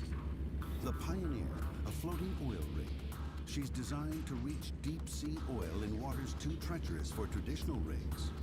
She's built to survive savage storms and engineered to escape devastating waves. She'll go deeper than ever before to tap oil wells over 2.5 kilometers beneath the sea. But the Pioneer is much more than a state-of-the-art super rig. She's the ultimate recycling project, built from an aging tanker at a price tag of $600 million. If the Pioneer's makeover succeeds, it could unlock perhaps 1 billion barrels of oil. If it fails, it could be catastrophic.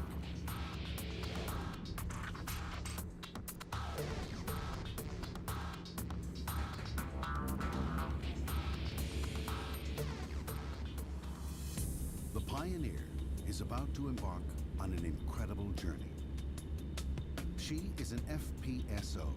A bill will be needed to get her body shipshape for her new life. Only then will she be ready for them. By the end of her makeover, she will tip the scale. Captain Jarle Christensen will sail her into 1 billion barrels of oil. If it fails, it could be catastrophic.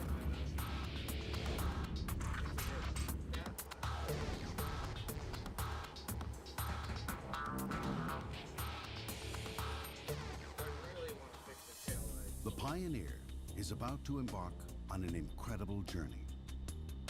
She is an FPSO, a floating production, storage, and offloading vessel. Or more simply, a floating oil rig designed to unlock oil fields buried deep beneath the sea. Captain Jarle Christensen will sail her into dangerous waters. The Pioneer will be his home and office for the next 7 years. It's a day that it's a lot of people has been working towards this day. Elusive oil deposits are thought to lie. She will head to the tip of the triangle, the Gulf of Mexico, to plumb depths never attempted before. The oil field she will tap lies 2.6 kilometers beneath the sea. She's also been designed to survive savage storms. August 2005. Hurricane Katrina rips through the seas where the Pioneer will anchor. It devastates New Orleans and destroys 30 oil rigs. 3 years later, more were destroyed when Hurricane Gustav tore through the Gulf. But the Pioneer has been engineered to sail away from danger. Keppel Shipyard, Singapore. This is where the Pioneer's journey as a floating rig begins, over 15 months ago. A very different Pioneer limps into the docks. A battered oil tanker 17 years old and at the end of her life. Her aging hulk is 3 times longer and 100 times heavier than a jumbo jet. But instead of the scrapyard, the Pioneer has been chosen for the ultimate recycling project. She's about to undergo the shipping industry's very own version of a makeover. Her hull will get a facelift. Extra cabins will be fitted to house a larger crew. A special turret will connect her to the oil fields. And her deck will be crammed with state-of-the-art machinery. By the end of her makeover, she will tip the scales at 30,000 tons, almost double what she weighs today, as she's transformed from an aging tanker to a state-of-the-art floating rig. Johnson has signed up as her captain for the next 7 years. One of my major jobs here is to make sure that everybody on board feels safe, and I also feel comfortable. It's long days. We never work less than 12 hours. There is no days off. There's no holidays on board. Whether it's Good Friday or Boxing Day, it's business as usual. The Pioneer's makeover doesn't come cheap. The price tag to transform her is a staggering $600 million. After 17 years at sea, the Pioneer is a mess. Her pipes and tanks need to be unclogged of tons of filth and sludge. After that, repairs to her ravaged body can begin. Over 3,000 tons of steel will be needed to get her body shipshape for her new life. Only then will she be ready for the next phase of her transformation. As a state-of-the-art floating rig, she'll pump 80,000 barrels of oil a day. That's $11 million at peak prices. But with over a year to go, for now, she exists only in the imaginations of the makeover team. As you know, this is going to be the first FPSO in the Gulf of Mexico. Rolf heads the project. He's been involved since day one. Tom and his engineers will bring on board the technology to process the oil. Jamil will fight to keep the Pioneer on schedule. There's the captain, of course. And in any team, there's always a Mr. Fix-It. Ashik swapped a desk-bound job to work on the Pioneer. He thinks the makeover will be a breeze. If he only knew. Basically, it's just another day. It's actually, for us, it's a walk in the park because we have been doing this for years. Ashik kicks off the first big job of the makeover. The funnel has to go. The Pioneer's engine needs an overhaul to escape storms in the Gulf. So the ship's funnel needs to be removed to allow the team to get to the engine room. A floating crane is called in. The funnel creaks up. 40 tons of steel hang in the balance. But Ashik gets it right the first time. The Pioneer is unique, but her makeover is the culmination of expertise refined over 30 years. In 1977, the first floating rig, the Castellan, tapped an oil well beneath the Mediterranean in just over 100 meters of water. Since then, engineers have pushed the boundaries of deep-sea oil technology to launch some 200...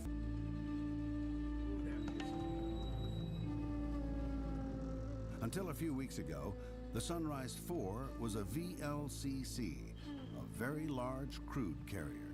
Just like the Pioneer, it is about to get a new lease on life as a floating rig. The Sunrise's makeover begins deep in its cargo tanks. They've been flooded so engineers can check every corner of its aging body.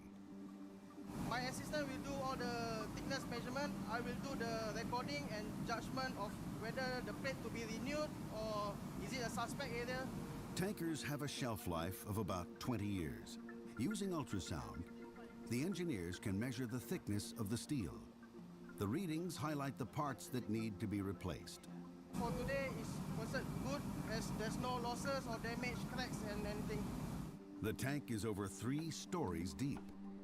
To check the next level down, the water the engineers are floating on is slowly drained to reveal more of the ship's corroding hull. The next step is to get these swimmers into the act. Inside the Sunrise, it's hot, humid, and dark, and the air reeks of petrol fumes. The tank is coated with highly flammable sludge. The swimmer's job is to remove it. Until then, any work involving sparks, like drilling or welding, is far too dangerous. One way to clean the tank is with old-fashioned elbow grease. Working in 90-minute shifts with half-hourly breaks between, the swimmers have their work cut out. Ini tangki kita orang bikin sudah 2 hari sampai ini punya level. Mungkin lagi 1 hari setengah boleh siap lah. Liposuction on a tanker can clean out tons of sludge. Some could be used to tar new roads, or the sludge ends up in landfills after recycling to extract oil. Meanwhile, back on the Pioneer, Ashik prepares to rebuild the Pioneer's cabins when the makeover hits its first major snag. We're going to change the lifting arrangement. Yeah, very stressed. Every day, as the world guzzles over 85 million barrels of oil, the planet gets warmer and the oil fields dry up. Until alternatives are found, engineers push the limits of technology to reach oil deep under the sea. At Singapore's Keppel shipyard, an aging tanker, the Pioneer, is being transformed into a floating oil rig designed to reach record-breaking depths. Because you did mention last time, right? For BW to look at it. The Pioneer's makeover team meets each morning. Their task is daunting. So are the hours. We have our daily meeting, we have our weekly meeting, we got our monthly meeting, we got all these, all kinds of meetings. The Pioneer will need many more hands on deck in its new life as a floating rig. So this morning, the team plans for the expansion of the ship's cabins. The job falls to hull engineer Ashik. He has to squeeze in a whole new story between the existing cabins and the captain's bridge. If that sounds complicated, it gets even trickier.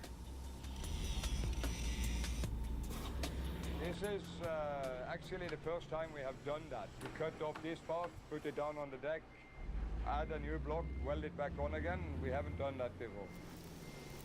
Late afternoon, they're doing better than they thought. The captain's bridge has been removed, and the new deck, complete with extra cabins, swings into place like a super-sized Lego brick.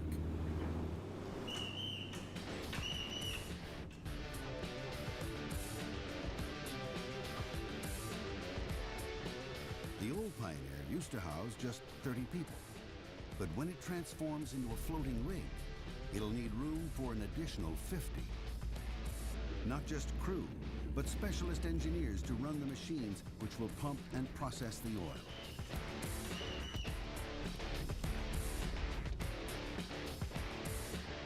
With the expansion going to plan, the captain can turn his mind to more delicate matters. This one, no good, I don't like.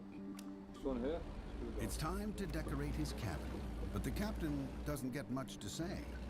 All of the cabins will sit above 600,000 barrels of crude oil, so there are very strict rules as to just what materials can be used. At least he gets some choice of sofa stuffing. It's fire tested. You have a fire extinguisher? It's not like building a house and you could pick out the wallpaper or curtains. The number of choices we had was very, very limited. Back on deck with the new cabins in place, it's time to put the captain's bridge back where it belongs. Back on top. The crane comes down, but the bridge refuses to budge. Ashik watches a nightmare unfold. Plan A crumbles just as they're losing light. Yeah, very stressed. Under stress now. So if you'll excuse me, I gotta go and check on them first. I'm gonna change the lifting arrangement. Ashik gambles on a different way to rig the move. Plan B creaks slowly over the deck. The bridge holds the Pioneer's navigation equipment. If his plan fails, Ashik will have a lot to answer for.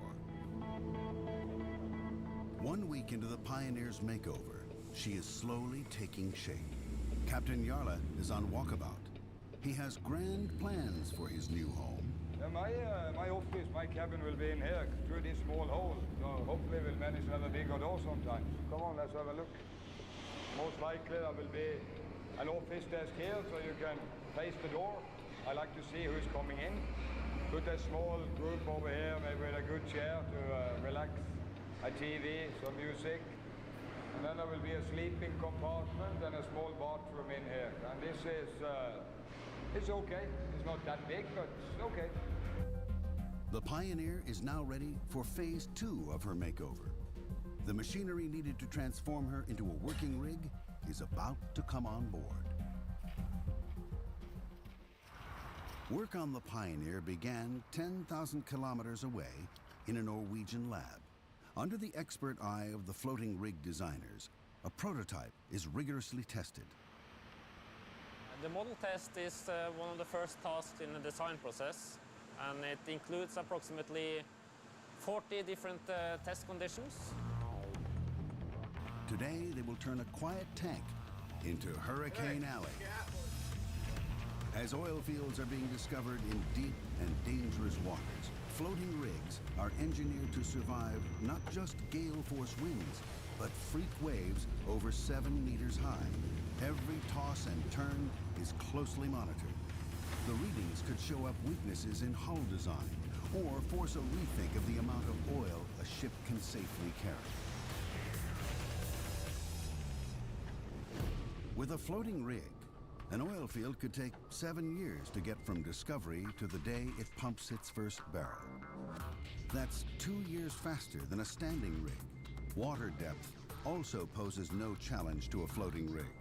So in just 4 years, 2008 to 2012, 95 new floating rigs are expected to join the world's fleet. Back in Singapore, the Pioneer team tries to keep both their dream and schedule alive. It's 4 months since the Pioneer arrived at Keppel Shipyard. The nips and tucks to her aging hull are nearly finished. Now it's time to start transforming her from an old oil tanker to a high-tech rig. A huge hole over 17 meters wide is cut across the Pioneer's deck and through her body. This is where a special turret will fit in, the crucial point where oil pipelines will enter the ship. A complex system of swivels inside the turret will keep it stationary, even when the ship rolls with the wind and waves. It's vital the turret doesn't move. If it does, the pipelines inside could tangle and, even worse, snap.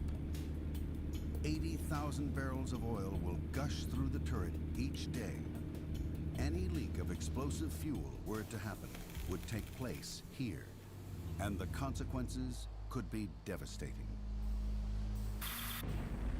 In the summer of 1988, a gas leak on the Piper Alpha oil rig ignited a fireball which killed 167 crewmen. Only 59 survived the explosion. The Piper Alpha remains the worst accident in deep-sea oil exploration. Its effects have been felt on rig designs ever since. 20 years after the Piper Alpha tragedy, work on the Pioneer's turret begins with the construction of a protective shield. It is the skeleton that holds the turret's equipment in place. It has also been designed to contain an explosion. It is, quite simply, an ironclad fire insurance policy. Ashik's job today is to get the shield in place so they can begin building the turret inside it.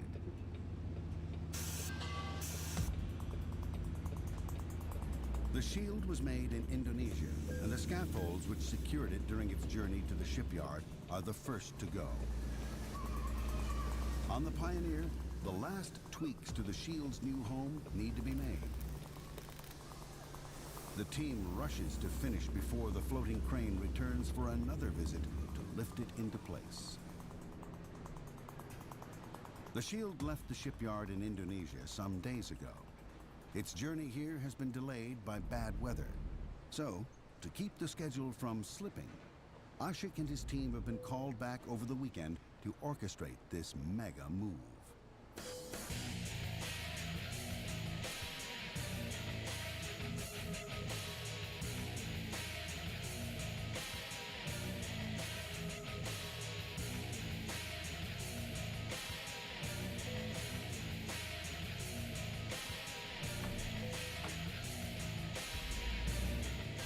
The arrival of the shield is a major milestone in the Pioneer's makeover. So even though it's Sunday, everyone arrives to watch.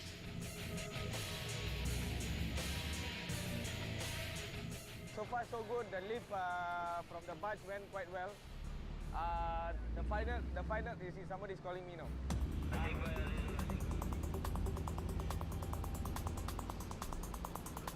The shield seems to glide into place without a problem. But it will be many more hours before the team knows that it fits for sure. Below deck is a hive of activity. The shield is in, but Ashik needs to position it precisely before it can be welded into place. Finally, 8 hours after they began, Ashik sends the cranes home. They've done it. The shield is finally in place. And after a whole day shouting out instructions, this is all Ashik has to say.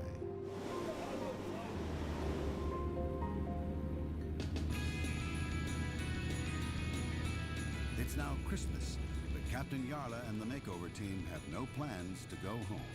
Work never stops on tanker makeovers. With high oil prices, every day at sea can be worth millions of dollars. So to keep their project on track, the team is used to long stretches away from home. It's a lifestyle that you actually have to get used to. And you also need a family, an understanding family back home that allows you to do it, to stay away from nearly 200 days a year.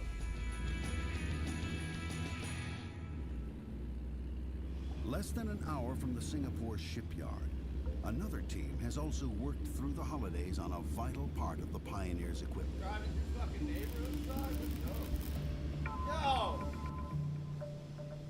This yard on the Indonesian island of Batam makes the technology that allows a floating rig to be sent to dangerous waters and yet not get battered by storms. It's a technology that gives it the edge over a standing rig. Technically, it's called a buoy, but the guys call it their yellow baby. It's the baby which makes the Pioneer so special. It sits at the bottom of the turret and the oil pipelines pass through it. If the Pioneer finds itself in the path of a hurricane, it can cut loose the baby and pipelines and sail to safety. The baby will sink 60 meters under the sea. When the storm passes, the Pioneer will return and pick it up again. And when the hurricane has passed, FPSO go back, picks up the turret, pulls it in, lock in position, connect everything, and resume production. Today, the team is shipping the baby to the Gulf of Mexico to be connected to the oil wells, so it's ready for the Pioneer's arrival. But on the day it's due to depart, the mighty baby, built to fight a hurricane, gets held up by a storm. And the wind is picking up, so now we have a meeting to decide if we are lifting or not today.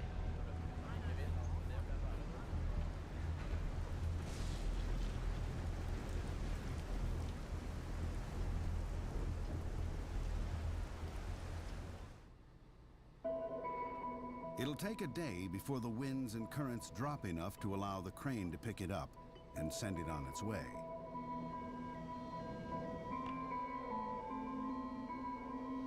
When the Pioneer and the Baby are united in the Gulf, they will go down in history.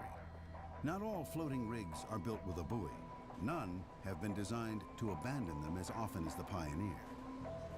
Then again, this will be the first floating rig in the treacherous waters of the Gulf of Mexico, so the team isn't taking any chances.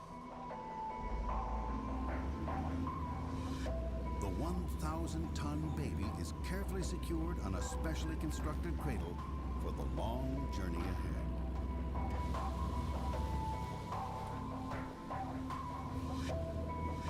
They cross the Pacific Ocean, then pass through the Panama Canal.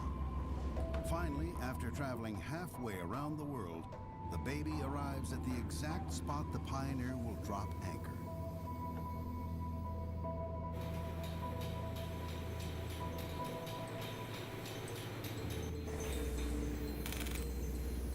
Half an hour more, and we are ready to lift up the heavy lift buoy. They finally get rid of that yellow baby, as we call it. We call it the Baby. This oil field in the Gulf of Mexico was discovered 7 years ago. A field with a total harvest of perhaps 1 billion barrels is nowhere near the largest around. It's not even enough oil to last the world for 3 weeks. But today, oil companies have little choice. So they invest millions in technologies like the Baby to mine even oil fields like this.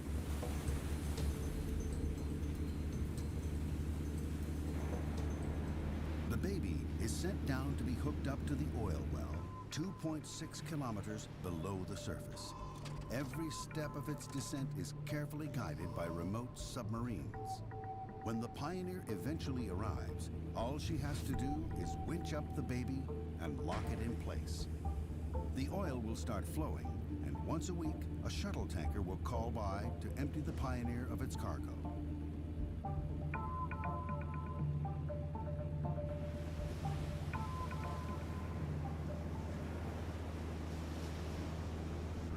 Back on the Pioneer, the winch that will pull the Baby up into the ship isn't working. What's the temperature? And without the buoy, the Pioneer is useless. We have an issue with the shackles. We have to stop the operation now.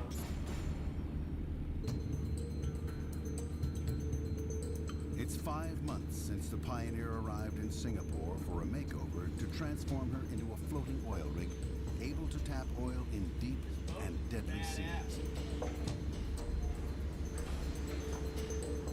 A shipyard can be a dangerous place as well. Sharp beams, dizzying heights. So once a week, despite their hectic schedule, the Pioneer team down tools to hear some important safety announcements.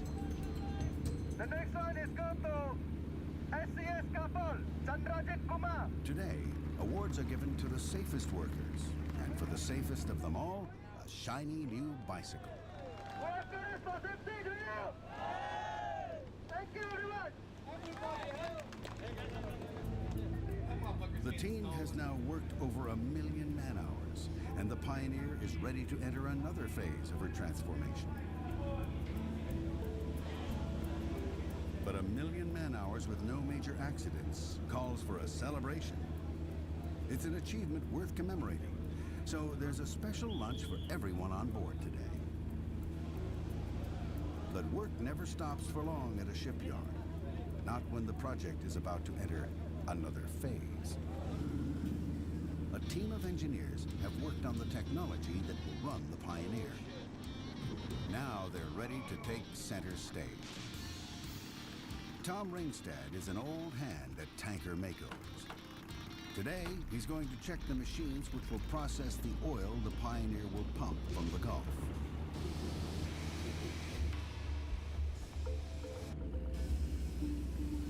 The machines will be fitted like a jigsaw on the Pioneer's deck. are 12 of these giants, and getting them on board is Tom's job. It will be a logistical nightmare. At one end is a massive generator to power the rig. In the middle is the separator, which takes crude oil into its tanks and separates out the impurities. In the high-pressure separators, oil is separated from the gas and the water. The gas is on the top, the oil in the middle, and the water in the bottom. Using the forces of gravity to its advantage, the separator can clean an astounding 80,000 barrels a day. Gravity and high pressure will force gas to rise to the top. Water and sand will sink to the bottom of the tank. In the middle is what the engineers are really after: black gold. Oil is pumped to the cargo tanks below. They're built to hold 600,000 barrels, enough oil to keep the American economy going for just 50 minutes.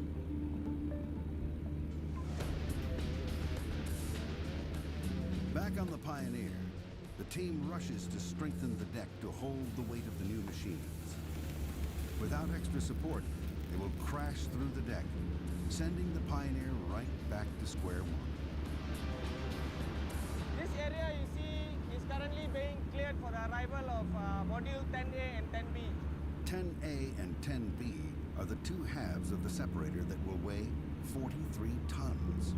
What you see here is a piece of steel plate, a thicker plate that we are supposed to install in the tank, meant to reinforce the deck area for the module supports that are supposed to arrive. With the supports in place, it's now time to haul the machines on board. It's the day of the big move. The separator is the first to go. Once again, the Pioneer receives a visit from a floating crane. And it's not just any old crane. The Asian Hercules is one of the largest in the world. It can lift over 3,000 tons. The separator is child's play.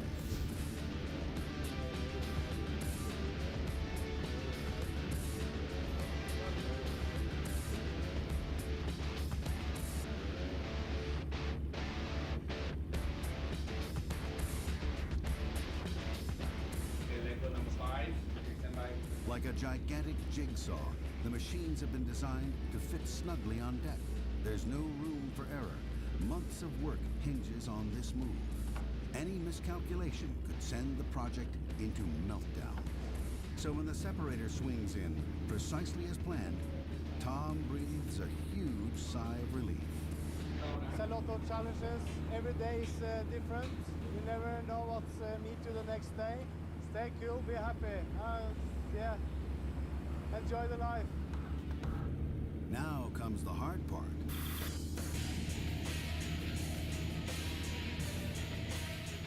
There's just one spot left for the generator.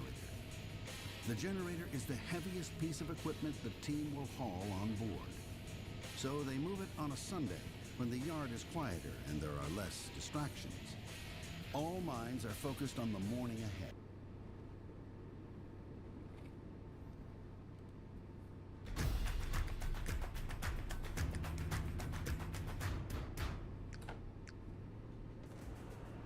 Russia, Siberia, a tough mega transport through 1,000 kilometers of frozen snow and ice. There's only one way to reach your destination, the ice road. It doesn't forgive mistakes. It's treacherous. It's unpredictable. A life-threatening adversary that has left many fractured and broken. We could slip off here any second. And then there is the biting cold, relentless and without mercy for both man and machine. We don't have a spare tire for the trailer anymore. An icy, brutal battle today on Mega Transports.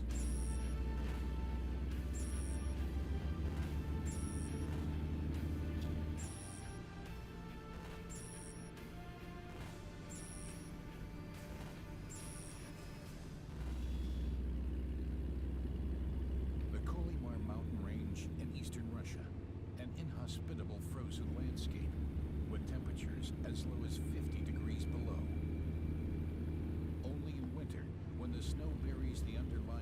flats, is this region accessible at all? Just 4 months a year. Far away from civilization, on the ice road, a failed engine or mechanical fault could place you firmly into the clutch of death, the cold claiming you in minutes. The surrounding mountains, up to 2,000 meters high, make this almost endless stretch a deadly trap, extremely difficult for normal trucks to handle, and for a mega transport, it's very nearly impossible.